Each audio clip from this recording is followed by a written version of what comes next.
No, I understand. It was wise of you to bring them here, Count. They'll receive the best treatment in all of Ustalar. Early signs of bleaching. This is the response to stimulus. An Iron Fang veteran? I think I recognize this. Her eyes betray much.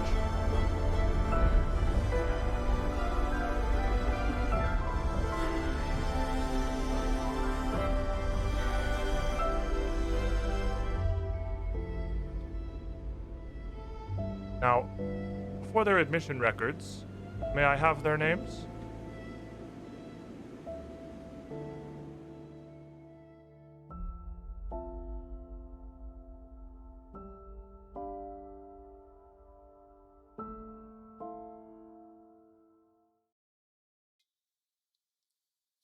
As we begin our third venture out into the asylum, as we learned last week, appears to be where we are. Before we begin, Derp, you don't have any hero points.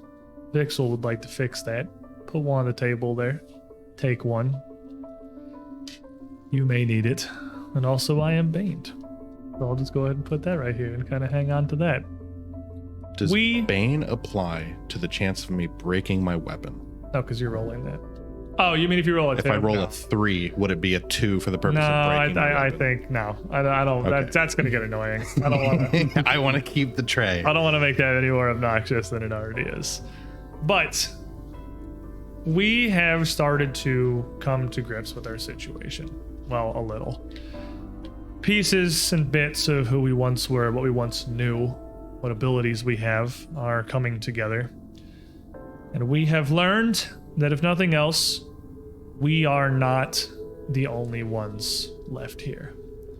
There is a group of unknown size of some survivors that gave us what little information about the situation, the asylum we've been able to get so far. However, given that very situation, they were unable to trust us fully. You experienced something horribly unsettling when first you awoke in the basements below Briarstone, and due to the menace those creatures possess, these face shifters, as the survivors referred to them, there's just no way to know for sure other than to send you out into the dark to prove yourselves by hopefully slaying a few of those creatures. The only conceivable way they could think of to prove that you aren't one of their number. You've made your way down a main hall through one wing of this asylum.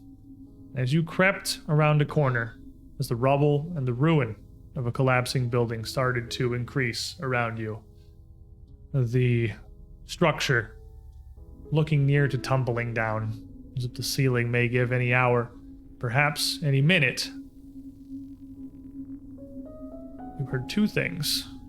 The first, most immediate, right next to you, was a light thud on the floor.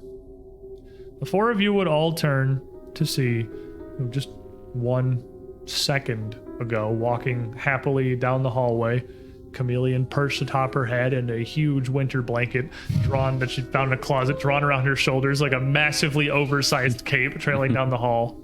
Cammy has simply collapsed. Her Chameleon deftly hops off of her head and is on the ground, back up, alert, facing her. One eye looking across her head and one eye out across the party. The second that you had heard around this corner was what sounded like a soft sobbing that was cut off very abruptly as your light started to illuminate the room. Before we go any further from that, let me update the Blessed Bane situation. I'm blessed. You're blessed. You're Bane. Why? I don't know. Ask Saiyan Fox 10. Simply because it is Bully the the way human. things are. Was I guess what we're going Yeah. with. Again, it's gonna be. The chameleon turns up to the group of you and stands up on its hind legs once more. Its little two-pronged mitten-like hands kind of out in front of itself. It puts its fingertips together and pushes them almost flat a couple of times. Is she breathing? I Can we check? wish we knew how to speak chameleon. Yeah, but You lean down and check. Cammy is breathing. pulse. She has a pulse. It doesn't even seem to be particularly light. It has slowed a little, but she seems to otherwise be almost completely unresponsive. Maybe they checked her in for narcolepsy. I don't know. Just sleeping. Head, brain. Touch. Do they need to touch the fingers to, like And he turns around. He's facing Cammy, face down on the ground. It's hilariously oversized blankets kind of pooled around her. He touches his own head and then grabs just a little pinch of Cammy's hair. Oh, do you want to ride? Do you want to ride one of us? I forget what yes is one and no I is think one is was- yes. One is was yes no. and two is no. Do you want to ride? I put my hand out to see if Okay, he just wants to clarify, ride. did I say one is yes, two is no? One was no, two I'm was just- yes. Am I wrong? As the GM, let me make sure. I was But pretty the sure length of the one is no. words is directly related to the length of the there were letters. Well, no then and yes, I don't easier to remember. understand what the chameleon Do is you trying want to to ride? say. I'll put my hand out to see if he wants to climb up on my He hand. just I'm just- looks and opens one hand and just No, okay. pushes it. I'm just Okay. gonna pick up Cammy. Should we put her in one of the closets? As you do, you see the chameleon kind of stride over to your boot, and as it goes to climb up the leg of your pants, it camouflages itself up against your leg, and your dark vision, the light of this little lantern, kind of fading out into a vague shape as you feel it climb up and onto Cammy as you're holding her. Oh, then Should we bring her back to the barricade? I don't trust leaving her anywhere by herself. We don't know what's in here. Yeah, I mean, she won't be by herself. She's with Let's just, Boston. let's And, just They bring her don't- with us. We don't know yeah, where we're going. well- Let's just bring her with us. They don't Alright. trust us anyways, so it'll be fine. I'll stay near the rear then. All right. Let's figure out what the crying is. Peering around the corner, again, this looks like it might have been a pair of patients' rooms or offices. Certainly once two chambers, but with the level of damage the building has suffered this far down the wing, the wall dividing them has wholly and completely collapsed, as have large parts of the ceiling, where in places it slopes down to the wall rather than cutting across cleanly. The rubble, the stone, the fragments of large wooden supporting timbers and bits of metal are obtrusive enough throughout this chamber that it is difficult to pick your way through. Brief mechanics introduction. This whole area is going to be considered difficult terrain. While it doesn't matter too much while you're picking through it and exploring, should something happen, it's harder for you to navigate. Every square that you would move would count as two, effectively more than halving your movement, because most of you, I think all of you, have the base 25-foot speed of a regular character. If you don't have the speed to pay, you can't do it. So your 5 squares of movement would go down to 2. It would also stop you from being able to step as a single action, moving 1 square cautiously and preventing any reactions, meaning that there would be little you could do to protect yourself if an opponent could react effectively. There are ways to mitigate these effects.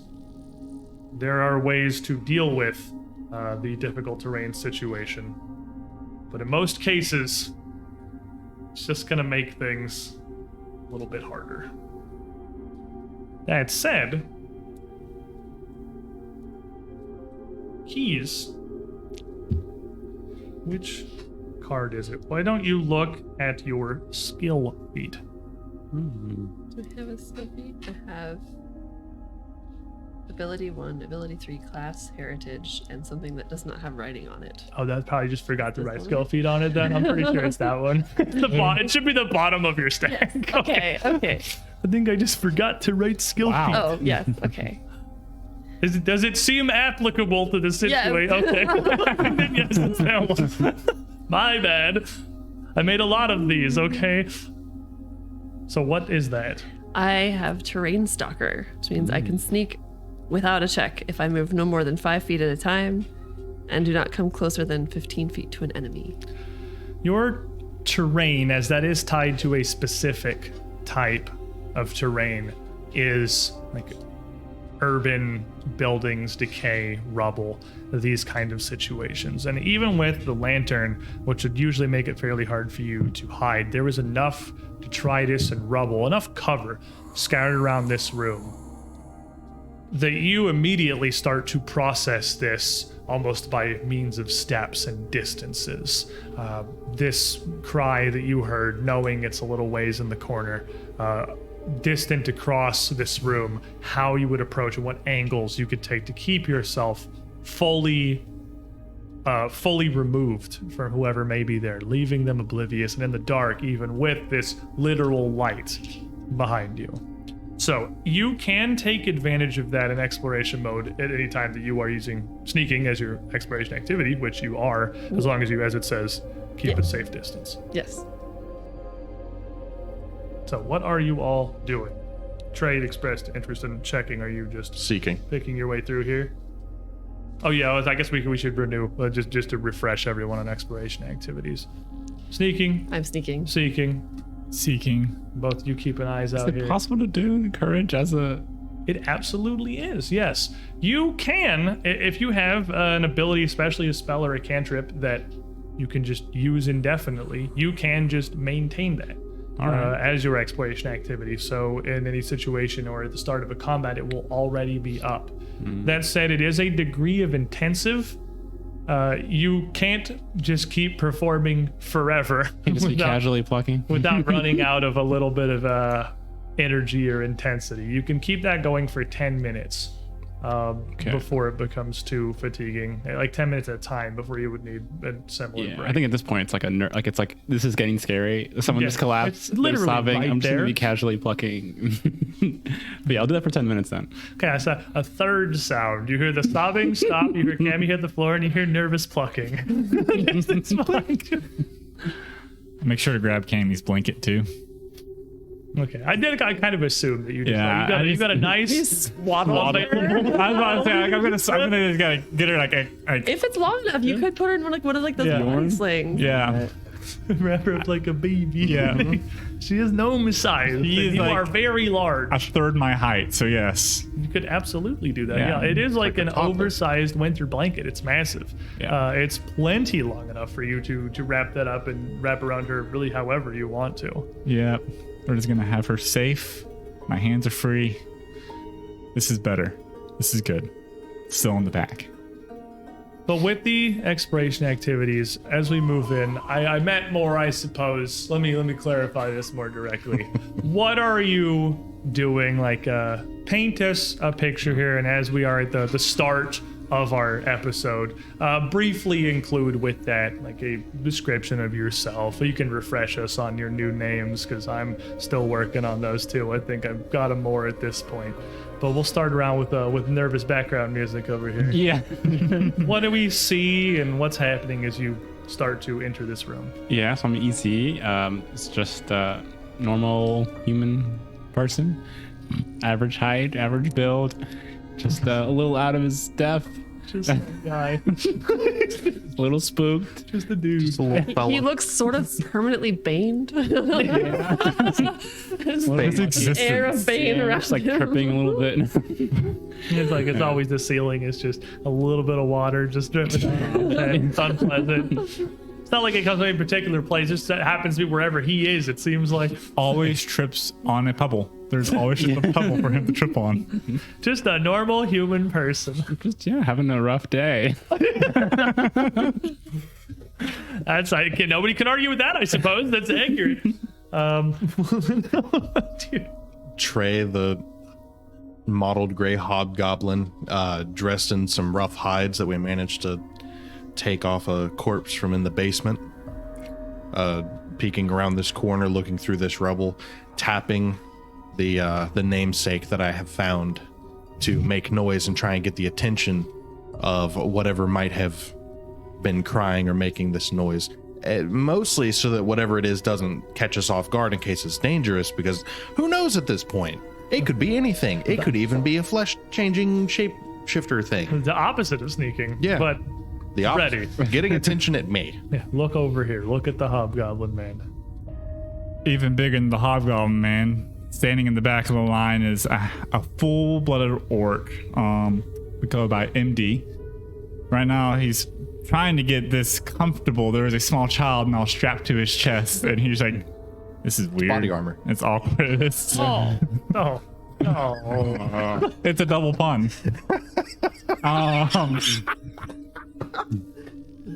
He's covered in scars from who knows what, and he's just keeping an eye out, trying to keep himself safe at this point, because now he has something else to watch out for too. Two other things. There's a lizard somewhere around here too, and he can't Somewhere see it. clanging on there. You're pretty sure there's a chameleon tucked into a fold. Yeah, You don't want to squish the chameleon. You don't want the chameleon to get extra stabbed. Don't want to squish the gnome.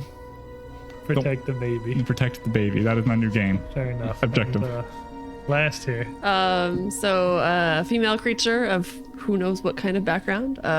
Yellow eyes, curly hair, about 5'4". I am being very sneaky and, as you said, like sort of surveying the scene and all the urban type rubble, trying to stick to the shadows where I sort of fade into the background. Not as efficiently maybe as the chameleon, but like pretty decently. And I'm trying to get a beat on like where that crying is coming from as I sort of stick to the edges. Because even, I know you said that this person had stifled it, but there's still like, you know, that sort of the quieter areas almost seems more suspicious at this point because, you know, there's a like ambient noise happening with like hopefully not giant centipedes, but who knows, like other things kind of rattling around versus wherever this person or creature is that was making that sobbing. Any area on there will actually be like more quiet than the area surrounding if they're still trying to like hide from our group coming in. As a group of you, Trey, making a lot of noise at the front here, start to pick your way into the debris of this ruined office here. There is a lot to this, and what at first just looks like an unparsable pile of rubble, of stone and wood, clearly becomes broken furniture, what looks like several large desks that have been smashed in place, large sets of lockers, metal filing cabinets that have all contributed to the collapse of this chamber here. But worse, looking through amongst all of this, there are bits of cloth, and amongst them, bits of flesh. And as you get in, climbing up through this and get a better view of the situation, whole bodies tangled through this. Several of them. A little more than a half dozen that look like they are all long dead beneath the rubble and ruin of these offices. Several of them appear to maybe have fallen victim to this collapse of the building itself. One, very clearly, has had about half of their head smashed by a timber that had struck and loose from the ceiling and still pins their body down to the ground, next to one of these large desks. All of those bodies are wearing similar, somewhat matching gear. They're simple frocks, not terribly far from what you yourselves were wearing when you awoke and what most of you still wear, or simple lab coats on 2 of them. But amongst this are others. Some bodies are not buried beneath the rubble, some tangled amongst it. 2 even largely lying atop. 2 distorted, gangly, almost alien bodies, looking very, very similar, with their narrow faces, sharp teeth, and elongated heads, like the thing that you had first fought when you awoke in the basement. Both of those bodies laying surrounded in rubble, stained dark with clearly their own blood, riddled with numerous crossbow bolts. Do you think they believe us if we just say we killed these and then bring these back? They probably killed these ones. Yeah, they put them here. As you're looking down at the bodies, you notice something worse. On many of these corpses, human and face stealer alike, strips, almost perfect rectangles, often starting from the temple and heading down to the chin, horizontally across the shoulder, or their side, near the bottom of their ribs, have been removed from their body. They must have been sliced away intentionally. The skin just taken and lacerated strips off of them for some unknown reason. Just the face stealers had their skin ripped, or other The people? space stealers and the humans. Almost every body has several pieces of skin that have been flayed away from them. I need everybody to make me a stress check.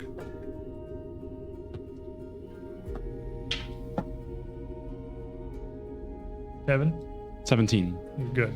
12. Okay. 12, you're good. 12. You're good. 4. You gain 1 stress. Was that put you at 6? Yes. I got next week. I said it was going to be this week. Last week, we're going to have a thing right here, a physical object to keep track of everyone's stress, so it's much more visible for the audience. I just have to paint it because it is a child's toy and looks like a child's toy, and I needed to not. That kind of would clash with the whole aesthetic we're going for here. So I still want have one it of next those, week. like at the doctor's office, the big swirly ones. And you move little blocks around. Got a neat little colorful abacus with all the same colors of your character tokens and everything, but it's a little too colorful. I got touched up a bit. But anyway, the space you would have heard the sobbing coming from would have been the furthest back corner of these conjoined offices here as you make your way into this ruin, tucked away to your right, where you can see clearly another body. This one looking human, looking like an older woman, maybe in her 50s. Still, again, in much akin to what you're wearing. Those of you that don't have any armor, a simple smock over this very basic, like burlap clothing, laying completely atop the rubble. Those of you who are seeking, make me perception checks. D20 plus your perception modifier. 22. 22. 13. The 13 would be enough for you to clearly see that that body is the only one that you see here that is not missing strips of flesh. It looks less pallid and pale. The skin of their face still somewhat flush. And even with a 13, you can see that they very much appear to still be alive. With a 22, you can see they are putting their best effort into pretending not to be. As this woman is down in the corner, landed a bit of an odd angle over this rubble, but adjusted a bit so it's a position where no stones or wood are digging into her side, but her side moving in quick, rapid, jagged breaths, clearly in a deep state of fear. Looks like we've got a third party out here, something stripping flesh. And this one. What do we want to do with her? Please. Please. And she's facing away from you. You hear her voice, but she doesn't really move. She just kind of hunches up and curls her shoulders forward a little bit as it becomes abundantly clear to her that she is not passing. I'm not amongst the getting bodies. within 10 feet. Right. Yeah, I'm purposely not getting close just in case. Please what? Please don't take my skin. Well, good news. I don't plan to. Just leave me. Not even gonna face us. And she curls up a little tighter there, and you see the breaths become a little bit more shallow. I don't want to look. I've seen enough. Oh, Way too much going on to just let you sit here. what do Turn around and look at us. And she slowly raises one arm and goes to start to roll herself over, and you see her hitch and a sharp intake of breath, clearly indicative of pain. And you see one of her legs is sitting at a very awkward angle. It looks, even from some feet away, clearly broken. And she rolls her shoulders, torso as far as she can, and looks over and turns to face you. And you can see her face kind of matted with grime and dirt mixed with tears. Her eyes scrunch, her whole face welled up as she shakes visibly, looking across the party. And she looks back a couple of times and looks at you. Not so much at you, but at, the gnome. The child. Child. Do you think the You things carry taking her. flesh are gonna take care of a baby? I'd absolutely like to roll deception for that. What are you deceiving? Trying to calm her down. Oh, fair enough. Well, that's not a lie, really. That's not a baby. Is it charisma? Okay, that's fair. You go. I mean, it could be an orc baby. I don't know how big orc babies are. How big is an orc baby? Yeah, but I know it's not a baby. Yeah, you're trained in deception. Sure, go ahead and roll me one. That's, I guess that's technically It's a 9. a 9. Let's see. No, that's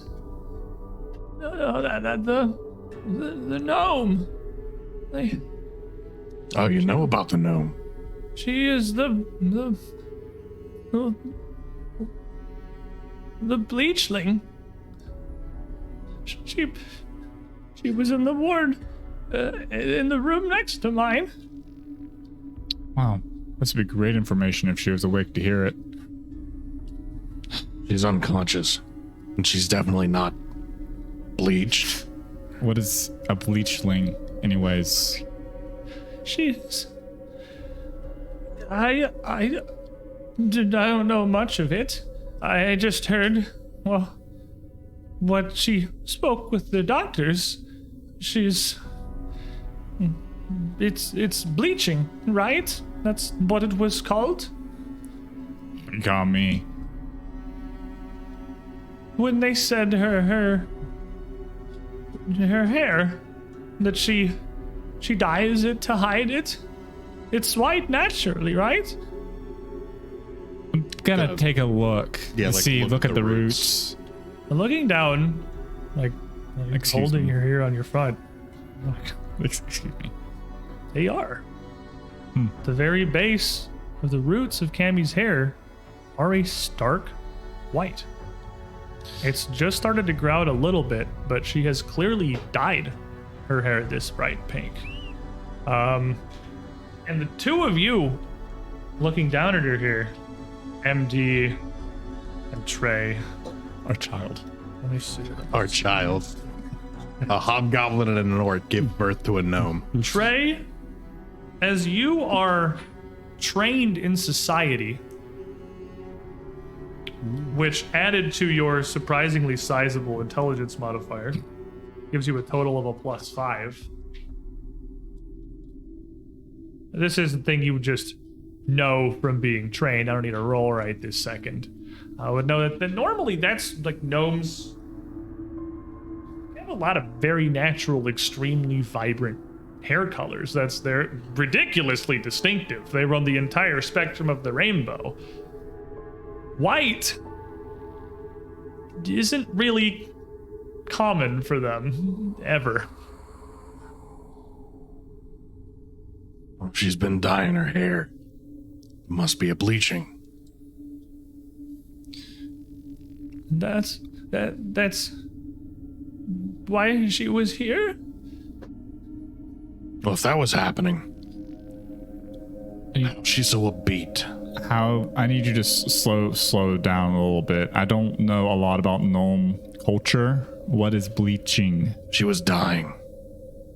Well, she's very much so alive. In fact, she was squealing with joy about this oversized blanket we found 5 minutes ago.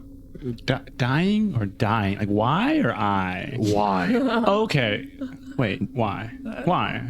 That doesn't help, actually, because it's D-Y-I-N-G or D-Y-E. Death. Just because their hair is white, they're... It's... Faye. Couldn't tell you. I don't know. I don't know. Like I said, they just kept her in the ward with me, and I heard a bit of what she talked about with Dr. Latchka. It's... Latchka. That's a name. Please. How long have you been laying there? I don't... It feels like an eternity. It's been so long that the pain is mostly dulled unless I try to move. A day. What do you think, maybe two? Easy? I think we try to help. I don't know. I think she's all right. Please. One of those horrible things. Yeah. And she just sort of gestures towards the two of them amongst the pile. Yeah, those things heal pretty well. I don't know if they would have a broken leg. One of them came through here, and I don't know what they were doing, but they're taking flesh from the bodies from all of them. The room we were in initially, the cell. Was there strips of flesh from that guy missing? Or not? No. I'm kind of scrutinizing her words, like trying to see, because at this point, anyone I haven't met is not trustworthy enough. Understandable. Yeah, like Why haven't they been taking your flesh? You're right here amongst the bodies. I was the only one who was still alive. They found the humor in it. They even brought me food. Please. And give me a perception check. This serves in lieu of first edition had an entire skill for this called sense motive, but they've kind of distilled it down a little bit, and perception fulfills that niche now. With the required caveat that I tell you for the functionality of sense motive checks, when you roll, like, everybody's got a base modifier if they're not trained in deception from their charisma. If you fail to meet that, the only thing I'm going to tell you is that they seem sincere to you, both for like in and out of game. You have no reason not to believe them. If you beat their modifier and they're not lying, I'm still just going to tell you that. That's the easiest way I've found to communicate without like giving you as a player, oh, well, I mean, they're definitely lying, but you failed, so seems sincere. So unless they are deceiving you and you beat their DC, your answer is going to be they seem sincere enough. Would you like me to roll as well? Yeah, each of you seeking can roll a perception check here. I got a 21. 21. You just roll a 20? Come on. Hey, Squid, are they lying to me? As you're looking at her here, you got 21 and a natural 20, which are both just huge rolls here. she's sitting there. I don't know. You're clearly studying her face, and this makes her immediately uncomfortable and a little bit defensive. I don't know what else to tell you. I don't know how to prove I'm not one of them. They kept me in there with Cammy. I knew her. Cammy is a name you guys just came up with. It's extremely unlikely that is also her actual name. Cool. I say we just leave her here. Yeah. If they're feeding her, she's perfectly fine. Worst case scenario, you're telling the truth. We'll be back.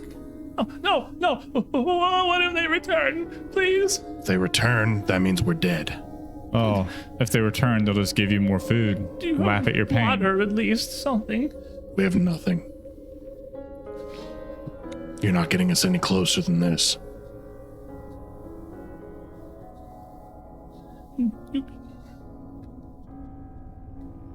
What has happened here? Please. I've never trusted these monster folk. Please. Just to make sure, she's in the passage above us? She is in. Just use this to mark where she is. She is in like the back little nook. You're kind of like even with a little bit of a corner, but before you here, put them like there for the purposes of the map. Move them up one, and yeah, just go ahead and plop her right there and call it a day. She's back in that corner right there. There you go. Okay. If that's the case, at this point, I'm just no longer acknowledging her and looking for a way to continue without getting close to her. Towards you, please. I don't know. They don't really seem to trust you. We don't have the time to trust someone like this. We don't have the time. You've survived this long. On our way back, we'll get you. That's the best I can do. We're trying to survive ourselves. And I'm not about to carry another lame person with me. Well,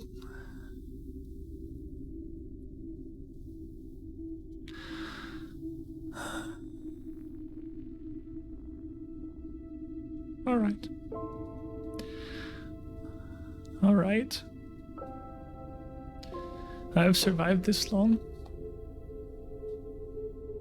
Like I said, if they come back, it means we're dead and we wouldn't be able to help anyways. We're off to kill them.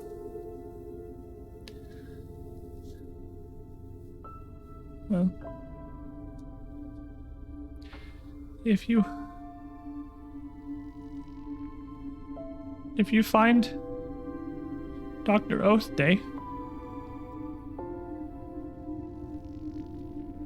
she trusted me. Can you let her know I'm still here? What's her name? I'm easy. And you two, with your perception modifiers, see her gaze kind of flip up for a moment now with your 21 and your natural 20 on sense motive. Amelia, what's your name? Her brain spins up, thinking rapidly. Morrigan Stoneart? I'm sure. Don't believe me. No reason to. And I'm purposely going to stand guard and let people start funneling past and behind me, keeping me between. You see her face kind of drop. Damn it. Ugh. I am terrible at this. Fine. You wish to be frank, then? Thought you were Morgan. I'm Trey. I'm tired of this. And her leg snaps back around straight in a single motion as she pivots her foot on the stone to launch herself up towards What a surprise. And I need everyone to roll me some initiative here. You can't. Now, even though you're hearing the conversation, you never participated in this. You're definitely still lurking and hiding. You can still roll your stealth for initiative here if you want to.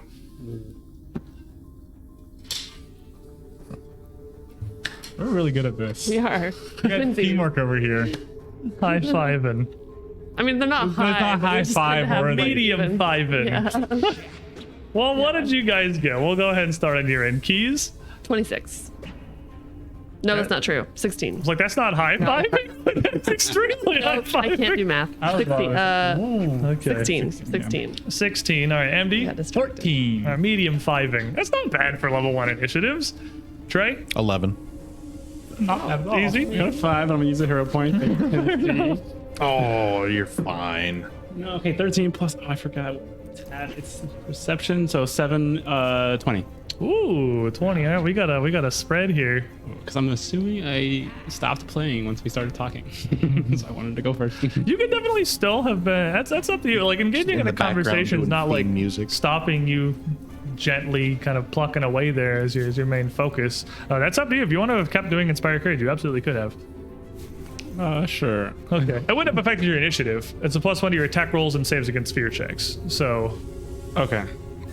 it's two pretty specific things in there. Yeah. You get other bard things later that apply to all kinds of skills and fun stuff. Or maybe not. Who knows? And Morrigan, what did I say? Stonert? Yes. Don't. Stonert. That was, yeah, something like that. That's pretty close. I don't That's think he not even it. said a last name. There's a Stoddard or something. Yeah, Something like that. Some of that general department. MD, you said you got a 14? Yeah, I got a 14, yes. Whoops. I lost Just my drop pen. initiative tokens everywhere. So did she. Ooh. Easy. A little bit in the back here, with plenty of time to see this coming, and maybe a little bit of imparted suspicion from these two, maybe a healthy amount of fear. You are the first to react. You've already got your hands on your violin here. You are up first. All right, so we already have courage up. So using that courage, I'm going to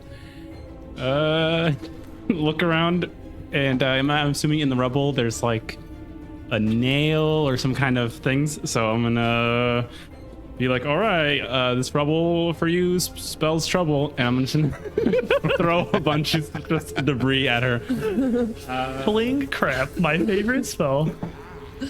Okay, 15 plus 7. Oh, 22? Wait. Assuming, is that good? 22 is absolutely okay. Yes. But 20 doesn't hit, it's probably time to start running very This whole fast. thing has been running. That's fair. You're not wrong. 1d6 plus. So 3, and then it's plus 4, 7.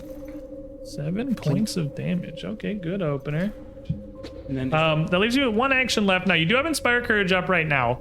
But at the end of your turn, that does end. The main advantage of doing is your exploration activity is like if you were down here, all of these people would have it, even though you haven't had a turn yet. If you don't use your third action to keep it going, it will stop before these guys.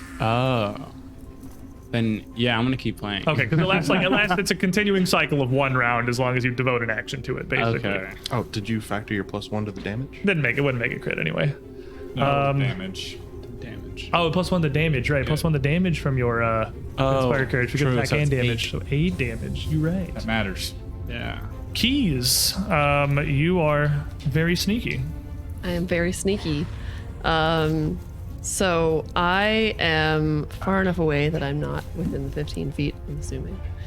Yes, you are. You would just be like right at the 15 feet, Yeah. just at the outskirts here. I do have a sling, so I'm going to use a sling, and also, so she's not sure where this is coming from. Also going to pick up a piece of rubble and use the sling to go there. It's going to be it would be an action to take it out and then an action to attack. Yes, the sling does Okay. not have it does have a reload, but I'd let you have the sling in your hand, so an action to put one of these things in it. Yeah. But as you take these 2 pieces, a plan forms in your head, and just some degree of instinctively you act upon it. You use your first action, load the sling like you wanted, and your second action, just cast this piece of rubble out across the room, flicking it past your allies around to the other side of her at the same time as you wind up with the sling to throw the attack. And you instinctively attempt to create a diversion. And that is a really cool ability that I actually never realized is insanely freaking powerful. is going to use your deception modifier, which you are trained in, which added to your charisma gives you a total of a +5 on your deception. Sweet. So I'm gonna roll deception then, and also roll attack. Is that right? You're gonna roll the deception first. Okay.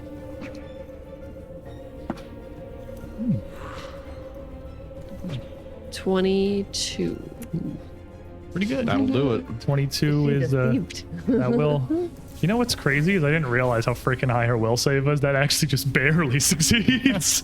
I am also blessed. None of but the, it does. matters, It does. But like You just get to remind ourselves that these blessings and banes are a thing. Yeah, you get the 20. The 22 will succeed, and her attention as you go to fling this sling turns entirely away from you, allowing you to throw this little pellet out as she is completely distracted and flat-footed. And as you kind of put up this 1-2 little trick shot from stealth here, you enter panache.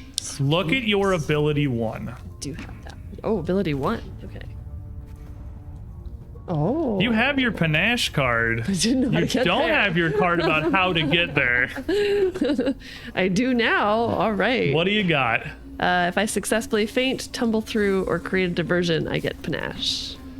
You are And now I a have fencer swashbuckler, Oh, okay. which allows you to kind of pivot and build around distractions and diversions, keeping your opponent's attention targeted elsewhere or distracted even with the other hand as you strike with the off. Now, you have your third action left. You, I assume, are still going to use it to attack, but for the purposes of you just knowing, what Yeah. Creator Diversion does is functionally the same as hiding. Right now, you are like fully mechanically hidden, Yeah. just as if you had just rolled stealth to hide, because her attention is over there instead of on you, which does mean this attack would hit flat-footed against her if you fling it. Nice. Okay, so that means that the movements were It was load your the sling, thing, send the Creator thing, Diversion, and now I'm gonna attack attack. is action okay. 3, exactly. And I roll twice because she's flat-footed. Flat-footed is a penalty to her armor class. You just roll okay, normally. Okay. The with advantage is when you roll twice, right? Yeah, which isn't we have fortune effects sometimes. It's Okay. not super common in Pathfinder. It's not most amazing. I also don't know what is my proficiency for ranged. Oh, you haven't. Oh, yeah, we haven't. I've done proficiency for. I've done proficiency. It's gonna for be the melee. same. It's also gonna be trained. Okay. And your total, because you're adding your dex. Oh, you add your dex on your melee on your fist anyway. It's gonna be the same +7 because you think you have the fist entry on there, which is already a finesse weapon. Okay, that lets just you use your remind me dex. for melee, its strength is 2, and then the proficiency is 3. I have proficiency is 5. Is that right? I did the math Proficiency wrong. is 3, but when you're unarmed. for melee. Yes. Yeah. When you're unarmed, because your fists are a very light weapon, they are no weapon, you can use your dexterity instead of your strength. Okay. Which is what makes your fist 7. On range, you have to use your dexterity, which makes your range also 7. If Got you it. were beating somebody with a club, your melee attack would only be at a +5. Got it. Because you only have 14 strength versus your 18 dexterity, if that makes sense. So you'll want to try to stick with finesse weapons as much as possible. Right. This is not that, but it's still. Plus, But it's a ranged weapon, which is that's range functionally weapon. Oh, finesse. finesse. True. Okay. So yeah. +7 is what we're rolling at the end of the Okay, day. so that long illustration of how to fill out your sheet. I mean, this is actually really good for people who have not played Pathfinder because then they can be like, "Oh, this is how I do a sheet." Allow me to be the newbie surrogate. Anyway, 13. A 13, even with her distracted as she is. Not hit. It's just gonna strike and bounce off of her shoulder. This Okay. figure that been playing the frail old woman for a few minutes here. I mean, 14 and a bless still not gonna get us there. I got it, but it's, 13's low I'm trying enough. to get us in the habit Yeah. of remembering that. Yeah. It's not a terrible So idea nice to to have mention that you have it. yeah. a prior bard at the table and be like, I know. He knows. I know everyone forgets. Everyone forgets. Everyone forgets. And as that glances off of her shoulder, she is going to immediately turn, flicking her attention towards you for a brief moment before she continues to just launch herself towards Trey. And she lunges up, closing the gap between the two of you in an instant before reaching out with just a hand, almost like an open-handed just swipe, a slap up towards your face. And she is gonna get a 29 That'll crit. to hit. And as you feel the hand connect, all of you would see her fingers rip through the side of Trey's face in a spray of blood as she slaps his head to the side.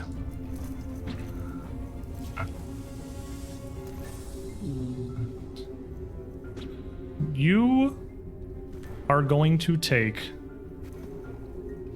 20 points of slashing damage. And that'll knock me unconscious as the hit rocks my head to the side.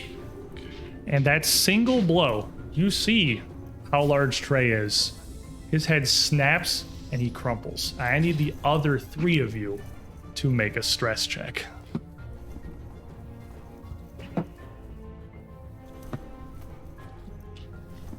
Okay, I can use a hero point on these, right? Yes. Yeah. Because it's a 2. You can use a hero point on these. 10? You gain 1 stress.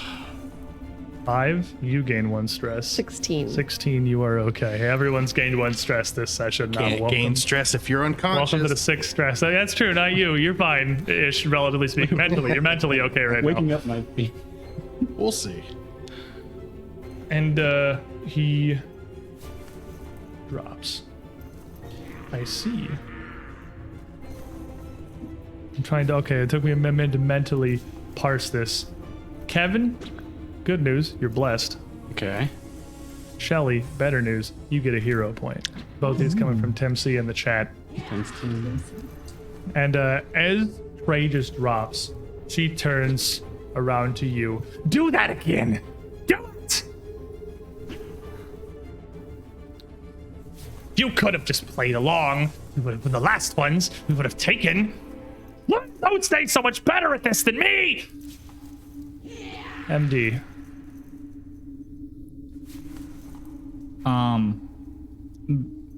There's a little bit of an upset. Like he just, for a moment, there's a grimace flashes across my face. He's like, cool.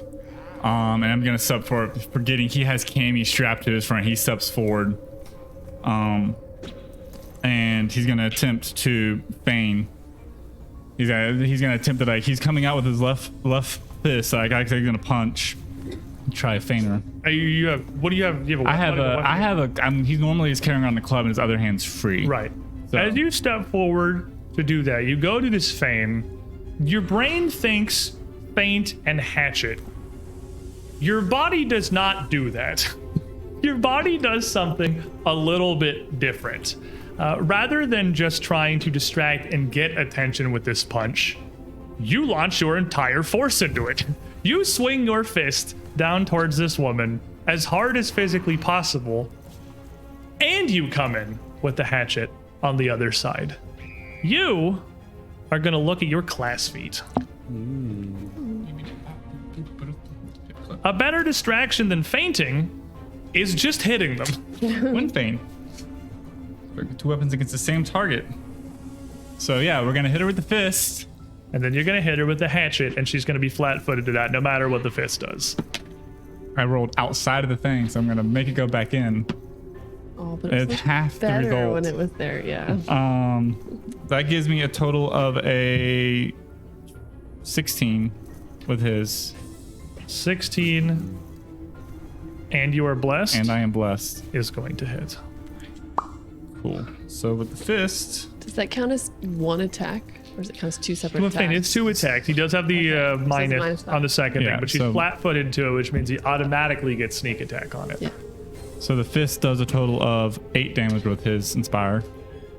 And then for the second, I rolled 3. You just punched for 8. Oh my goodness. Okay, Not I lethal. forgot you're a very large orc. You man. made a muscle road. Yeah, I made you a big boy. It's a big hand. And then with Okay. as the fist connects with her face, the club just comes back down towards her side, aiming for like right between where the ribs are.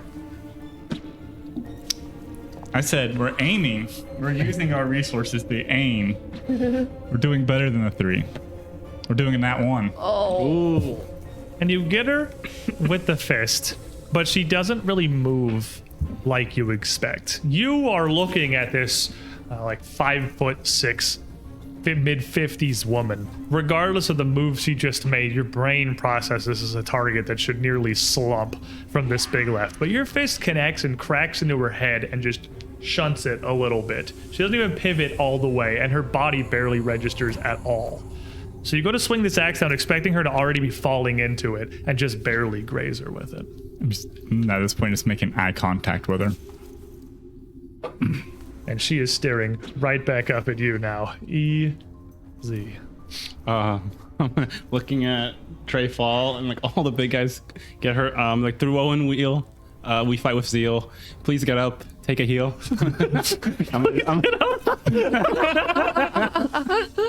I'm gonna. You're the most adorable human. I love it. Can we keep this one? Can we keep this? I don't want to. I'm fine with killing all the rest of you. I don't want to kill this guy. I like this one. I know I'm not supposed to have a favorite child, but it's easy. It's an easy pick. Okay. It's an easy pick. It balances out the audience's desire That's to like fair. have a cute. 0 is 10, right? Yay. Okay, so 10 plus 4, 14. 14 health flowing back in the trays. You black out for a second and wake up on the floor and roll me a flat check. That's an 8. 8, nothing happens. But you do wake up prone with this healing. I was hoping I'd get more stress. Yeah. That was to recover stress. So if that's what you wanted, I mean, that is the thing that roll did, was not like didn't make it go down. And you have an I'm gonna keep plucking. Please, no die. Keys. So.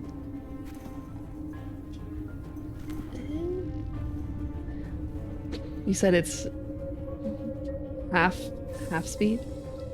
For Terrain Stalker? Yeah. At this point, you are revealed now. After launching the attack, she does see you. You would have to hide again. Oh, to be okay. hidden. Right.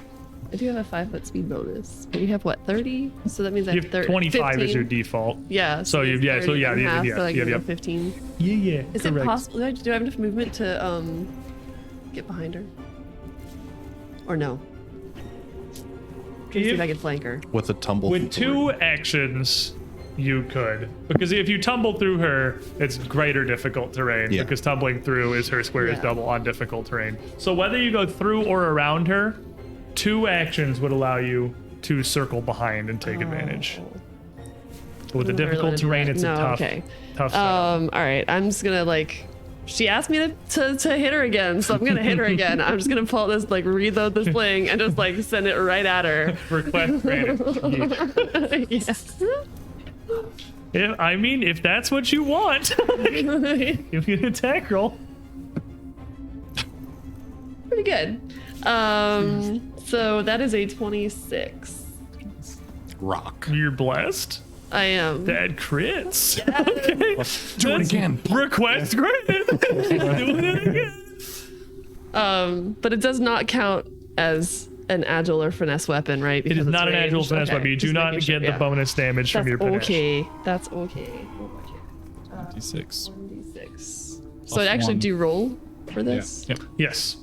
So it'd be D6 plus your strength modifier of 2, doubled. Plus 1. Plus 1. Right. So D6 plus 3, doubled. Okay. 10. 10. Oh, I'll roll the 2. Doesn't feel good. That's okay. But this rock absolutely cracks into the side of her head, and this one has a little bit more visible motion. You fling it hard enough and you hit it square enough that you see it embed into the side of her head as her head cracks to the side, and the rock is still there, sunk into the side of her skull. And it hits her hard enough, you see her face flash off. Like, it almost looks for a moment like it sends her face spinning off the side of her head to be replaced with this elongated alien visage for a second before she snaps it back, and that 50-year-old woman's face is back on. And she's looking back and forth between MD and Keys, and she's angry, and you have 1 action left. And you're blessed again. Nice. My last action. I'm just gonna reload the sling so that I have it to go Fair enough. for the next time. Trey. So taking advantage of her back and forth, not paying attention to the guy who was unconscious 6 seconds ago, I'm going to stand up, blood still running down my face as I bring that tray up and power attack her on the way up. Standing power attack. Standing power attack. Standing power attack. Coming up and catching her right under the jaw. For a... I forget I'm a fighter. I was like, that's only a 10. No, that's a 19. Yeah, only a 10. You're a fighter, man. You're good. I'm blessed. MD's blessed. 19 absolutely will hit if you're standing up with this tray and just bring it up into her chin.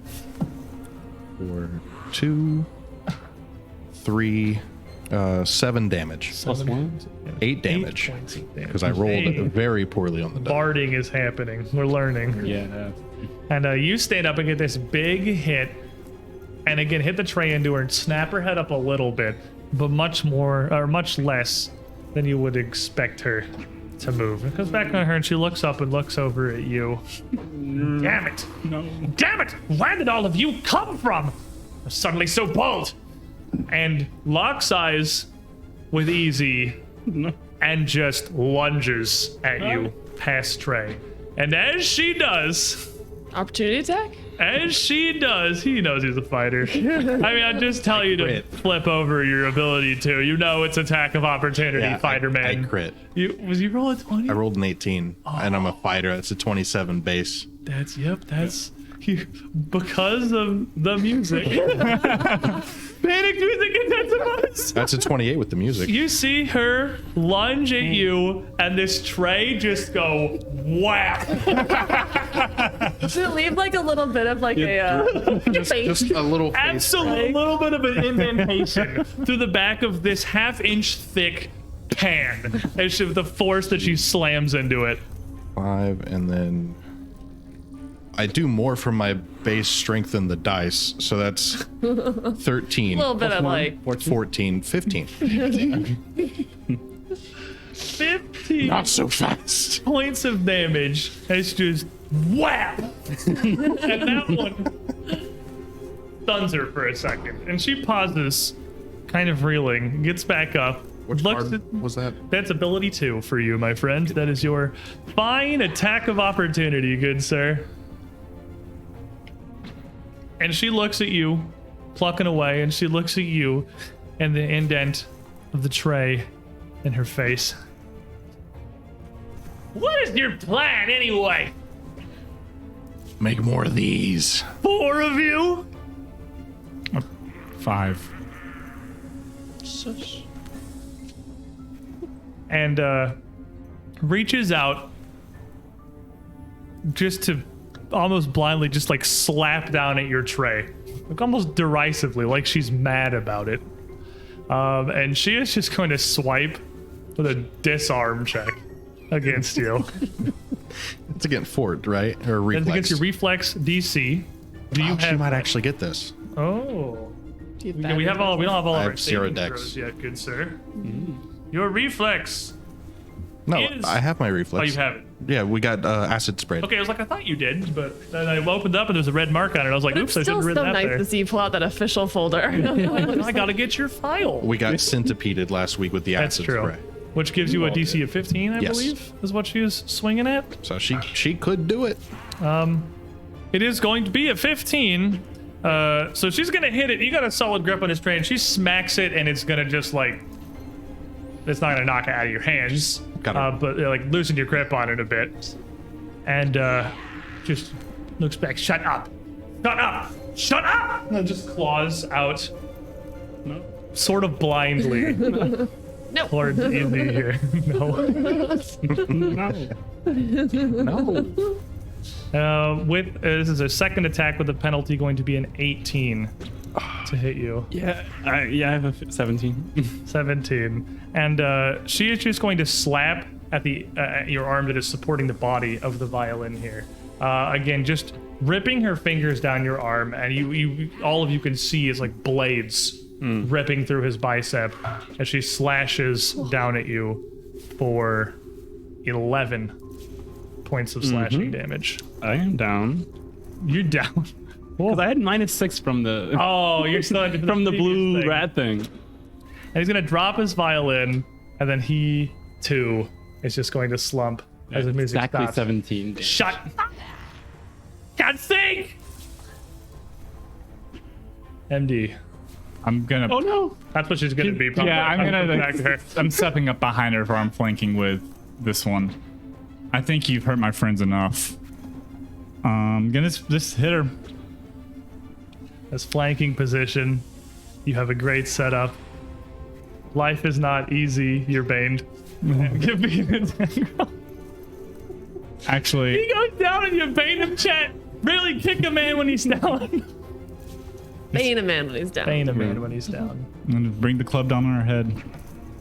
17 on the dice, 24 total. 24. Music has stopped. But you are blessed. Bless is not enough, but it will absolutely hit. Does the music stop immediately? Yes. He is, Doesn't reverberate? Doesn't he is stick around? unconscious. The music has I'll stopped. sneak attack. So, Yeah, you do get your sneak attack here from the flanking. um, And what happens? Just from the She's number of literally- dice you're rolling, there's no it's way. as I come back behind her, I just tap her on the shoulder. I'd like you to stop hurting the only people I trust in this house, and just bop her in the head. Huh? That's a lot, she- like an eggshell. Collapses right down with Easy, but as she does, I do need a stress check from everyone but Easy here. Well, look at that. I can't. Oh. I can't keep rolling 20s. man. Did you roll a 20? Yeah. Oh my goodness! We have What the hell? This is a beautiful tray over here. we have the duality of man over We have here. 20 into 1. We got the one. I had the 1. Plus 1 stress. You're at 7. That's the highest anyone's gotten so far. She's winning the I'll race. trade you. New records. Wrong In bag. Europe, But- too. As she falls, speaking of the only people that you trust here, and she just crumples next to him. Trey, this soothe, making him feel a lot better, but you can still see the gashes down across his face and his jaw, looking like what must have once scarred you, MD. You kind of spring into action. You don't have much at hand, and you're no expert, but basic triage, basic survival is not beyond you. You are trained in medicine. Does not make you great at it, but with your wisdom modifier of literally 0, that is going to give you at least a +3. Also, just for everyone knowing reasons, if someone is taken down and is dying, we haven't come around to like dying happening yet because that happens on the next like tick there. You don't have to be trained in medicine to stop that. Like literally just please God stop bleeding. That is an untrained action. Anybody can take that. It's just actually healing them is what you need to be trained and take some time to do. Stabilizing is just 2 actions. Anyone can attempt it. But you're okay. You can attempt to bandage him up a little better than that if you want. First thing, we're gonna stabilize him. Maybe Stop the dying. And I guess I'd make you make a medicine check, but with the 3 of you around here being able to tend to him, that's going to be fine. You're gonna stop him from dying. He's gonna feel blessed by the experience. By the aptly named the Bardic one in chat. Thanks, Bardic One. And while he's not going to wake up, he is not going to be in immediate danger of fading. I wish I could give you magic mud, but I can't. That is the problem we have right here, isn't it? To heal him, you're going to need tools. Oh, I'm bringing out the toolkit. Not the medicine kit, but the toolkit. You got some pliers? Got some pliers. We got some other stuff in here. Tape. As he's doing that, Trey, looking around the room, you can see that where this woman, Morrigan or whatever, if she even has an actual name, was laying, she was obstructing your view of that back corner, where you can see laid out parallel little lines, strips of flesh, row after row, laid down one alongside the other in this corner. She also has a small assortment back there of various little tools She's got a couple of calipers. She's got some little wads of cotton, little bits of gauze, and an assortment of various tiny labeled bottles and flasks that look like they were probably pilfered from that office you were just in. The skins that she has laid on the ground have a variety of different stains on them where they look like they've been treated with different things. She has a small little flask of distilled vinegar, a small little flask of bleach, a couple of other, one little metal thing of turpentine, a few empty bottles, and 2 bottles that are labeled as alchemical remedy that are still full. Specifically looking at those, like unopened even? Unopened. They've got alchemical remedy on them. It has a small direction of ingestion, cause for minor injuries, bruises, pain relief for severe instances such as broken bones, and that little, your classic little medical cross down at the bottom. Here, give him one of these. Hand one over.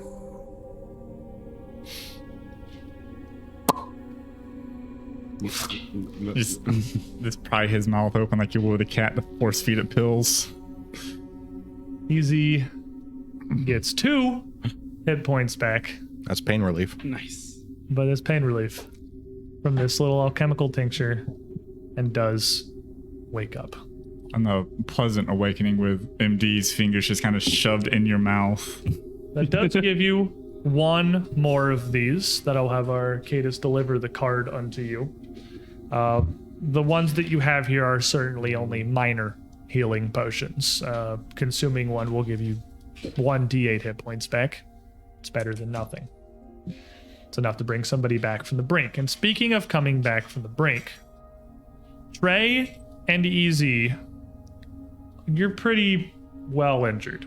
You've both taken a very good, solid hit from this face shifter, who, as she drops and crumples, face, hands, body elongates and reverts instantly back to another one of these face shifter corpses.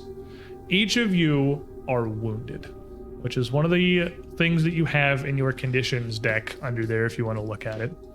Wounded is a dangerous malady. It doesn't do anything directly negative to you. It doesn't inhibit your ability to fight or to move or to act. It doesn't affect how much health or how many hit points you have. What it means is that you have taken a very severe injury. And until that is dealt with, getting knocked down again will make it much more likely that you don't ever get back up. When you go down, we didn't quite get to this because you both got picked up. You got picked up pretty quickly and then the fight ended. You gain a condition, dying. You are bleeding out. There is a chance that your character will be gone forever. Normally when you go down, you start at dying 1. You go into a critical hit, like Trey did, you start at dying 2. If it comes back around to your turn, and you may have noticed I moved initiative there, you will be moved to the very bottom of the table whenever you get knocked down so that all of your allies have a chance to act before you're forced to make this check. You just roll a flat d20. If you roll good, maybe you stabilize. If you roll poorly, your condition worsens. If you critically fail, your condition worsens severely. Dying 4 is death for most characters. With wounded, when you go down, you will skip a step. So being downed by a critical hit, even with wounded 1, puts you at dying 3, the absolute verge of death. It is a very dangerous condition, and one you want to be very, very careful with. Magical healing does not easily remove it, but taking some time to be treated medically, directly, more thoroughly, will. That said, you have to succeed. No pressure, like, at all. The room falls once more quiet as you slay a second of these face shifters now having been confronted with how dangerous they can be, backed into a corner and prepared, even with your weapons and with some armor. One alone got pretty close to ending two of you. You think this would be enough? Yeah. And I mean, if I go and they see me bleeding, they'll probably know that I'm not one of them too.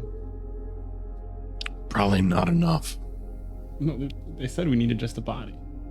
They said we needed a couple. We Well, can try. Go back down to the basement and grab the other one. That's a couple of bodies. I don't think they're going to be nitpicky when two of us are dying. Let's try with one, and then get another if we need to. Oh, Trey, can you carry the body? Or at least drag it? Yeah, I got it. It's easy enough to drag them. They're not like massively larger than any of you. In fact, their bodies are generally smaller than two of you. These creatures stand not quite 6 feet tall from the two that you've seen in their original forms. They are just really horrific to look at. You take this body, and injured severely as the group of you are, make your way back down the long trek towards the survivor's barricade. You could see it from here, way down this hall at the opposite side of the wing, the lights in the distance. And when we return from our break here in a couple of minutes, we'll see if they take it. We are going to take our midstream break. We're going to stand up and stretch our legs, use the bathroom, make sure we get some drinks, stay hydrated, everyone. Hydrate or dihydrate. I've been so Hydrate or dihydrate. I've been so into it, I forgot to say Yeah, we all have our waters. That's the problem. I get so into it. I just I've drank like half of this, but I try to down this before and after break, because you got to drink way more water than you think you do. It's very good for you. Trust me, I'm a doctor. We'll be back in a couple of minutes. Don't go too far, everybody. Be right back.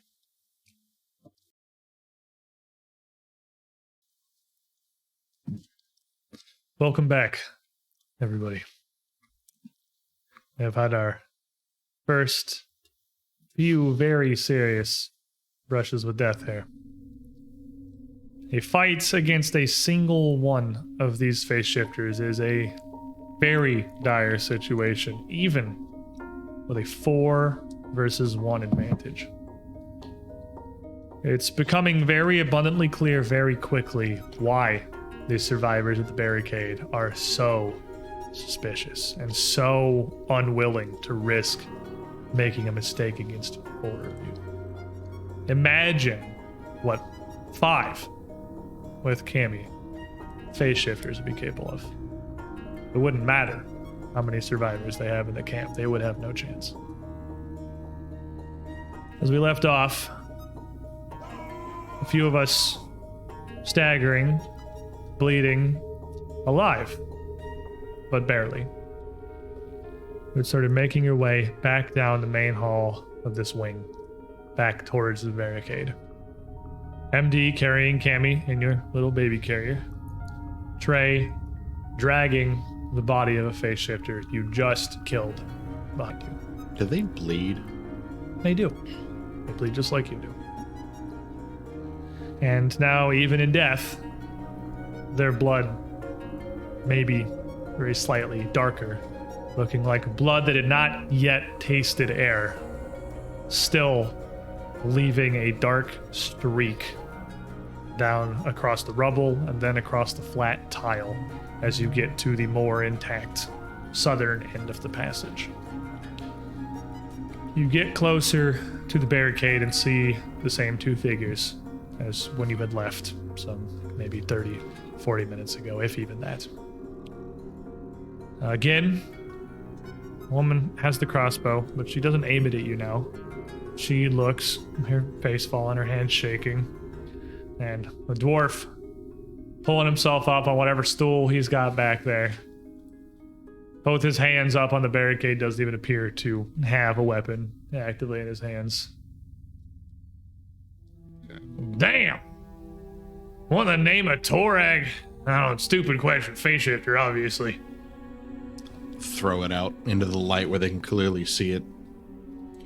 Got that one right. I'm honestly more impressed either you two still walking. Barely. And you see the woman. She's like breathing pretty heavily, almost hyperventilating, her face going pretty pale, looking at the body of the face shifter, and then you two just kind of back and forth. And Dwarf looks up. Well, calm down. If they was gonna die, they'd have done it already. Probably. I don't know. I ain't a doctor. I'll get Boston. Yeah, you know what? You get him. And maybe just wait for him to come back and tell you when to head back out here, all right? And she just sort of looks down and nods shallow. Looks like up at the two of you again and like clutching the crossbow to her chest. Just almost like she's sleepwalking. Just trudges face blank forward, back down that hall past the barricade towards the door. She ain't taking this. Well, as well as anyone could be expected to, I suppose, but... I'm kind of thankful we don't know what's going on. Well... Sit down and hold my cheek flaps together now that I'm not dragging a body. That's definitely fresher than hell. Can't see how Stings much. like hell, too. Yeah, you said you're not a doctor. Do you all have a doctor back there? Yeah. Austin's gonna get mad at me if I tell you anything. Okay. Well, they mentioned some names. They mentioned like Dr. Laccha and Dr. Ofday. I don't know if these other doctors. Who did? This one. She like looked up to Dr. Ofday. She was like, See, that's why we can't tell you crap. They get a couple of names and old pasts in their mind, and they got enough to sound like they know something. Just enough to be dangerous. That's what Boston's always saying. Well, they did say one of them's much better at this than they were. Wait, one of the doctors? Oh, stay. yeah, he said Ofday's better. I guess The that'd be- implication, of course, is that, you know, there's... I get the implication, woman, but Look, you don't have to tell us if you have any doctors. That doesn't necessarily mean... well, we ain't got Oathday, I can tell you that. I'm not... She's- The point is, you can help these guys and get them fixed up without actually telling us whether the people on your staff are doctors. If there's medical experience on your staff in Boston any way, comes out. we would love to have some assistance for these guys. That's... Yep. That's a fish shifter. Well, was. still is as far as I can tell.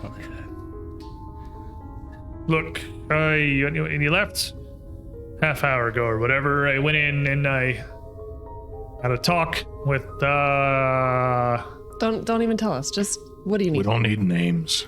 I don't know how many you guys there are, and, well, we don't know. Well, not, okay, you guys, them guys, if you're not lying to us. It seems like there's, well, we've seen quite a few of them in a couple of pushes they've made. Only thing that's really kept us anything is crossbows and a very long, very straight defensible position with no cover. But if it was as worth to them as it seems like they're making it out to be to get in here for whatever reason it is that they want, it's, she says, feasible that you might think it worth sacrificing one of your own. How about 3? Because these 2 are on the verge of death, especially that one. Do I have to go get the second body from the basement?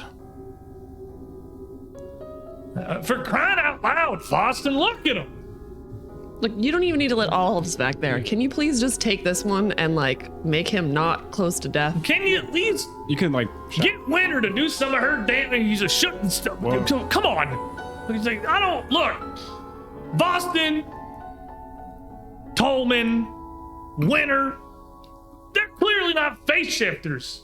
We can't. If we send them back out there, they're half dead already. They ain't gonna come back.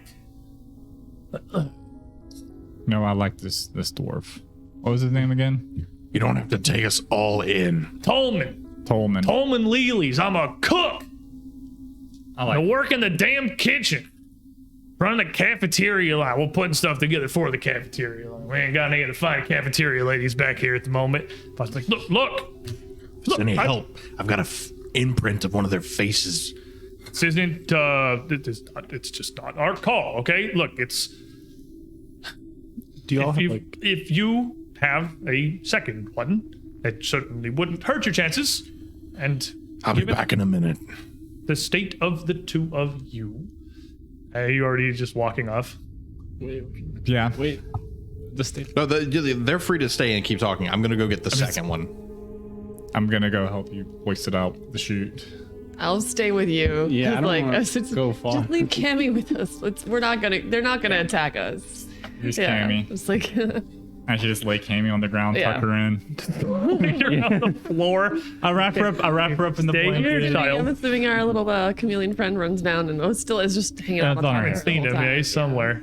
I give you head back, and if all four of you are going, it's the process. No, like we're No, The two of us. Big yeah. brother. Easy and Keys are just gonna they're not gonna attack us. So we're Okay, just gonna you stand, two are- we're just okay, gonna you two are hang safe. while they go down the chute. MD and Trey heading back and opening the door back up to the outside to again this strange courtyard. Cutting through and down the chute is significantly easier than up. Up the chute, manhandling a body is a little bit more difficult. Gonna do is Still we're gonna have take a the chain. shackles with the chain, shackle the wrist, and just kind of Just drag it up. Yep. It's not necessarily important that it stays fully intact or undamaged. I mean, you've already beaten it to death, so the point is the display. And you send two nice, strong, strapping lads out to handle this in the space of a couple of minutes, during which a little more arguing between Tolman and Voston would have happened before Voston headed back into the camp again, and would not have returned by the time that these two did, dragging the corpse of the second of the face shifters, leaving just Denman, the dwarf, at the barricade. Yep. That sure ain't look like it's been shot, I can tell you that. like you see the perfect indentation of my knee right around its face. Sorry, I just kind of You ain't no artiste, but the size does seem like it matches up. Look,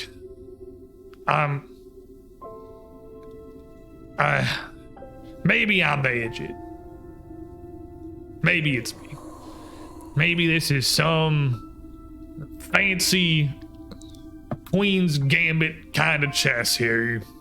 Played by a bunch of face shifters, and we're gonna let you in, and you're gonna kill all of us in our sleep. But you know what?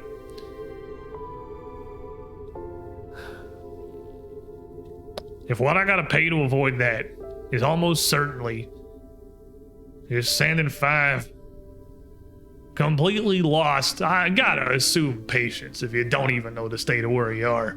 I'll have to die at the hands of more of these things. Look, for all we know, these things are like damn zombies. They can kill you and rip your neck open, and then you're one of them too. What if I figure there's a better chance of sending you back down there is just gonna make 5 more actual face shifters we do gotta deal with than letting you in. But that would be a problem. Not for us. Winter's the one our fine lad's deferring to right now, and she ain't big on taking chances. Can I do like a diplomacy check? I don't know if I have diplomacy, but I can soon find out. So just Denman? Like Denman's Yeah. pretty soundly on your side already. Yeah, See, but like, you're not the one making decisions here.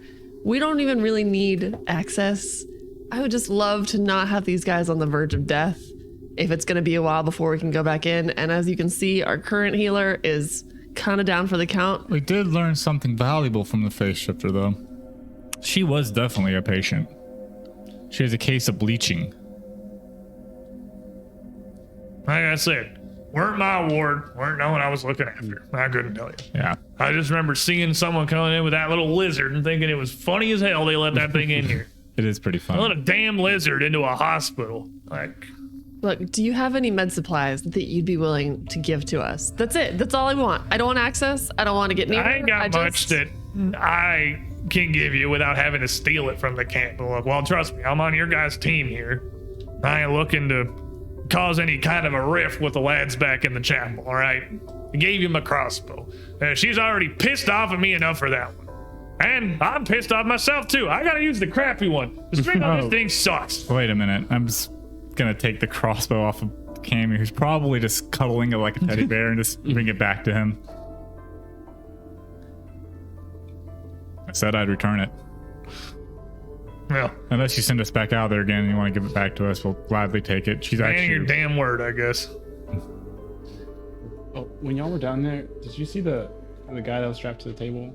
He's still just Still unconscious. okay. Yeah. I'm sorry. What? Oh, I thought we told you that when we got here. there's a guy downstairs. Look, there's been a lot coming Let's through, okay? go get him. You did. What's the can't difference? get him and bring He's him gonna up. die, and they're not gonna let him in anyway. They're just gonna say he's another face stealer, even if he's one of their own. The door back in the hallway opens, and Voston comes back out. His head kind of down. You can tell he's gritting his teeth, and he's striding a lot quicker with purpose. Straight up towards the barricade, looking at the floor in front of him where he's going and not making eye contact, which you've only met the guy twice, but is a very different demeanor than the last couple of times he's come out. He gets to the barricade, and he looks up. 3. 3's the line. Bring us one more. Winter thinks that's safe enough that if you're willing to make that much of a sacrifice, you would have just pushed us anyway. Okay. I'm sorry. Can we get sutures, medical supplies, something to stop that? The bare minimum. All we have to work with is mud. I asked if we could at least provide you with some basic supplies or a weapon or something. She said no. I grabbed some anyway. I like you more now. He reaches back and he pulls up just a small, little, simple leather sack and puts it up in the barricade. Ow. It's not much, but some gauze, some splints, some proper tourniquets, and surgical staples if you know how to use them. Hopefully some of this should at least be helpful. Look, I feel... Let me say, I understand where she's coming from. And if you come back, one of these, don't hold it against her. She's got a lot of people to protect, and we are all very out of our element here. Yeah, we get it. It's fine. Well then. It's simply weighing good versus good. The risk of saving 5 lives versus the risk of dooming more than a dozen.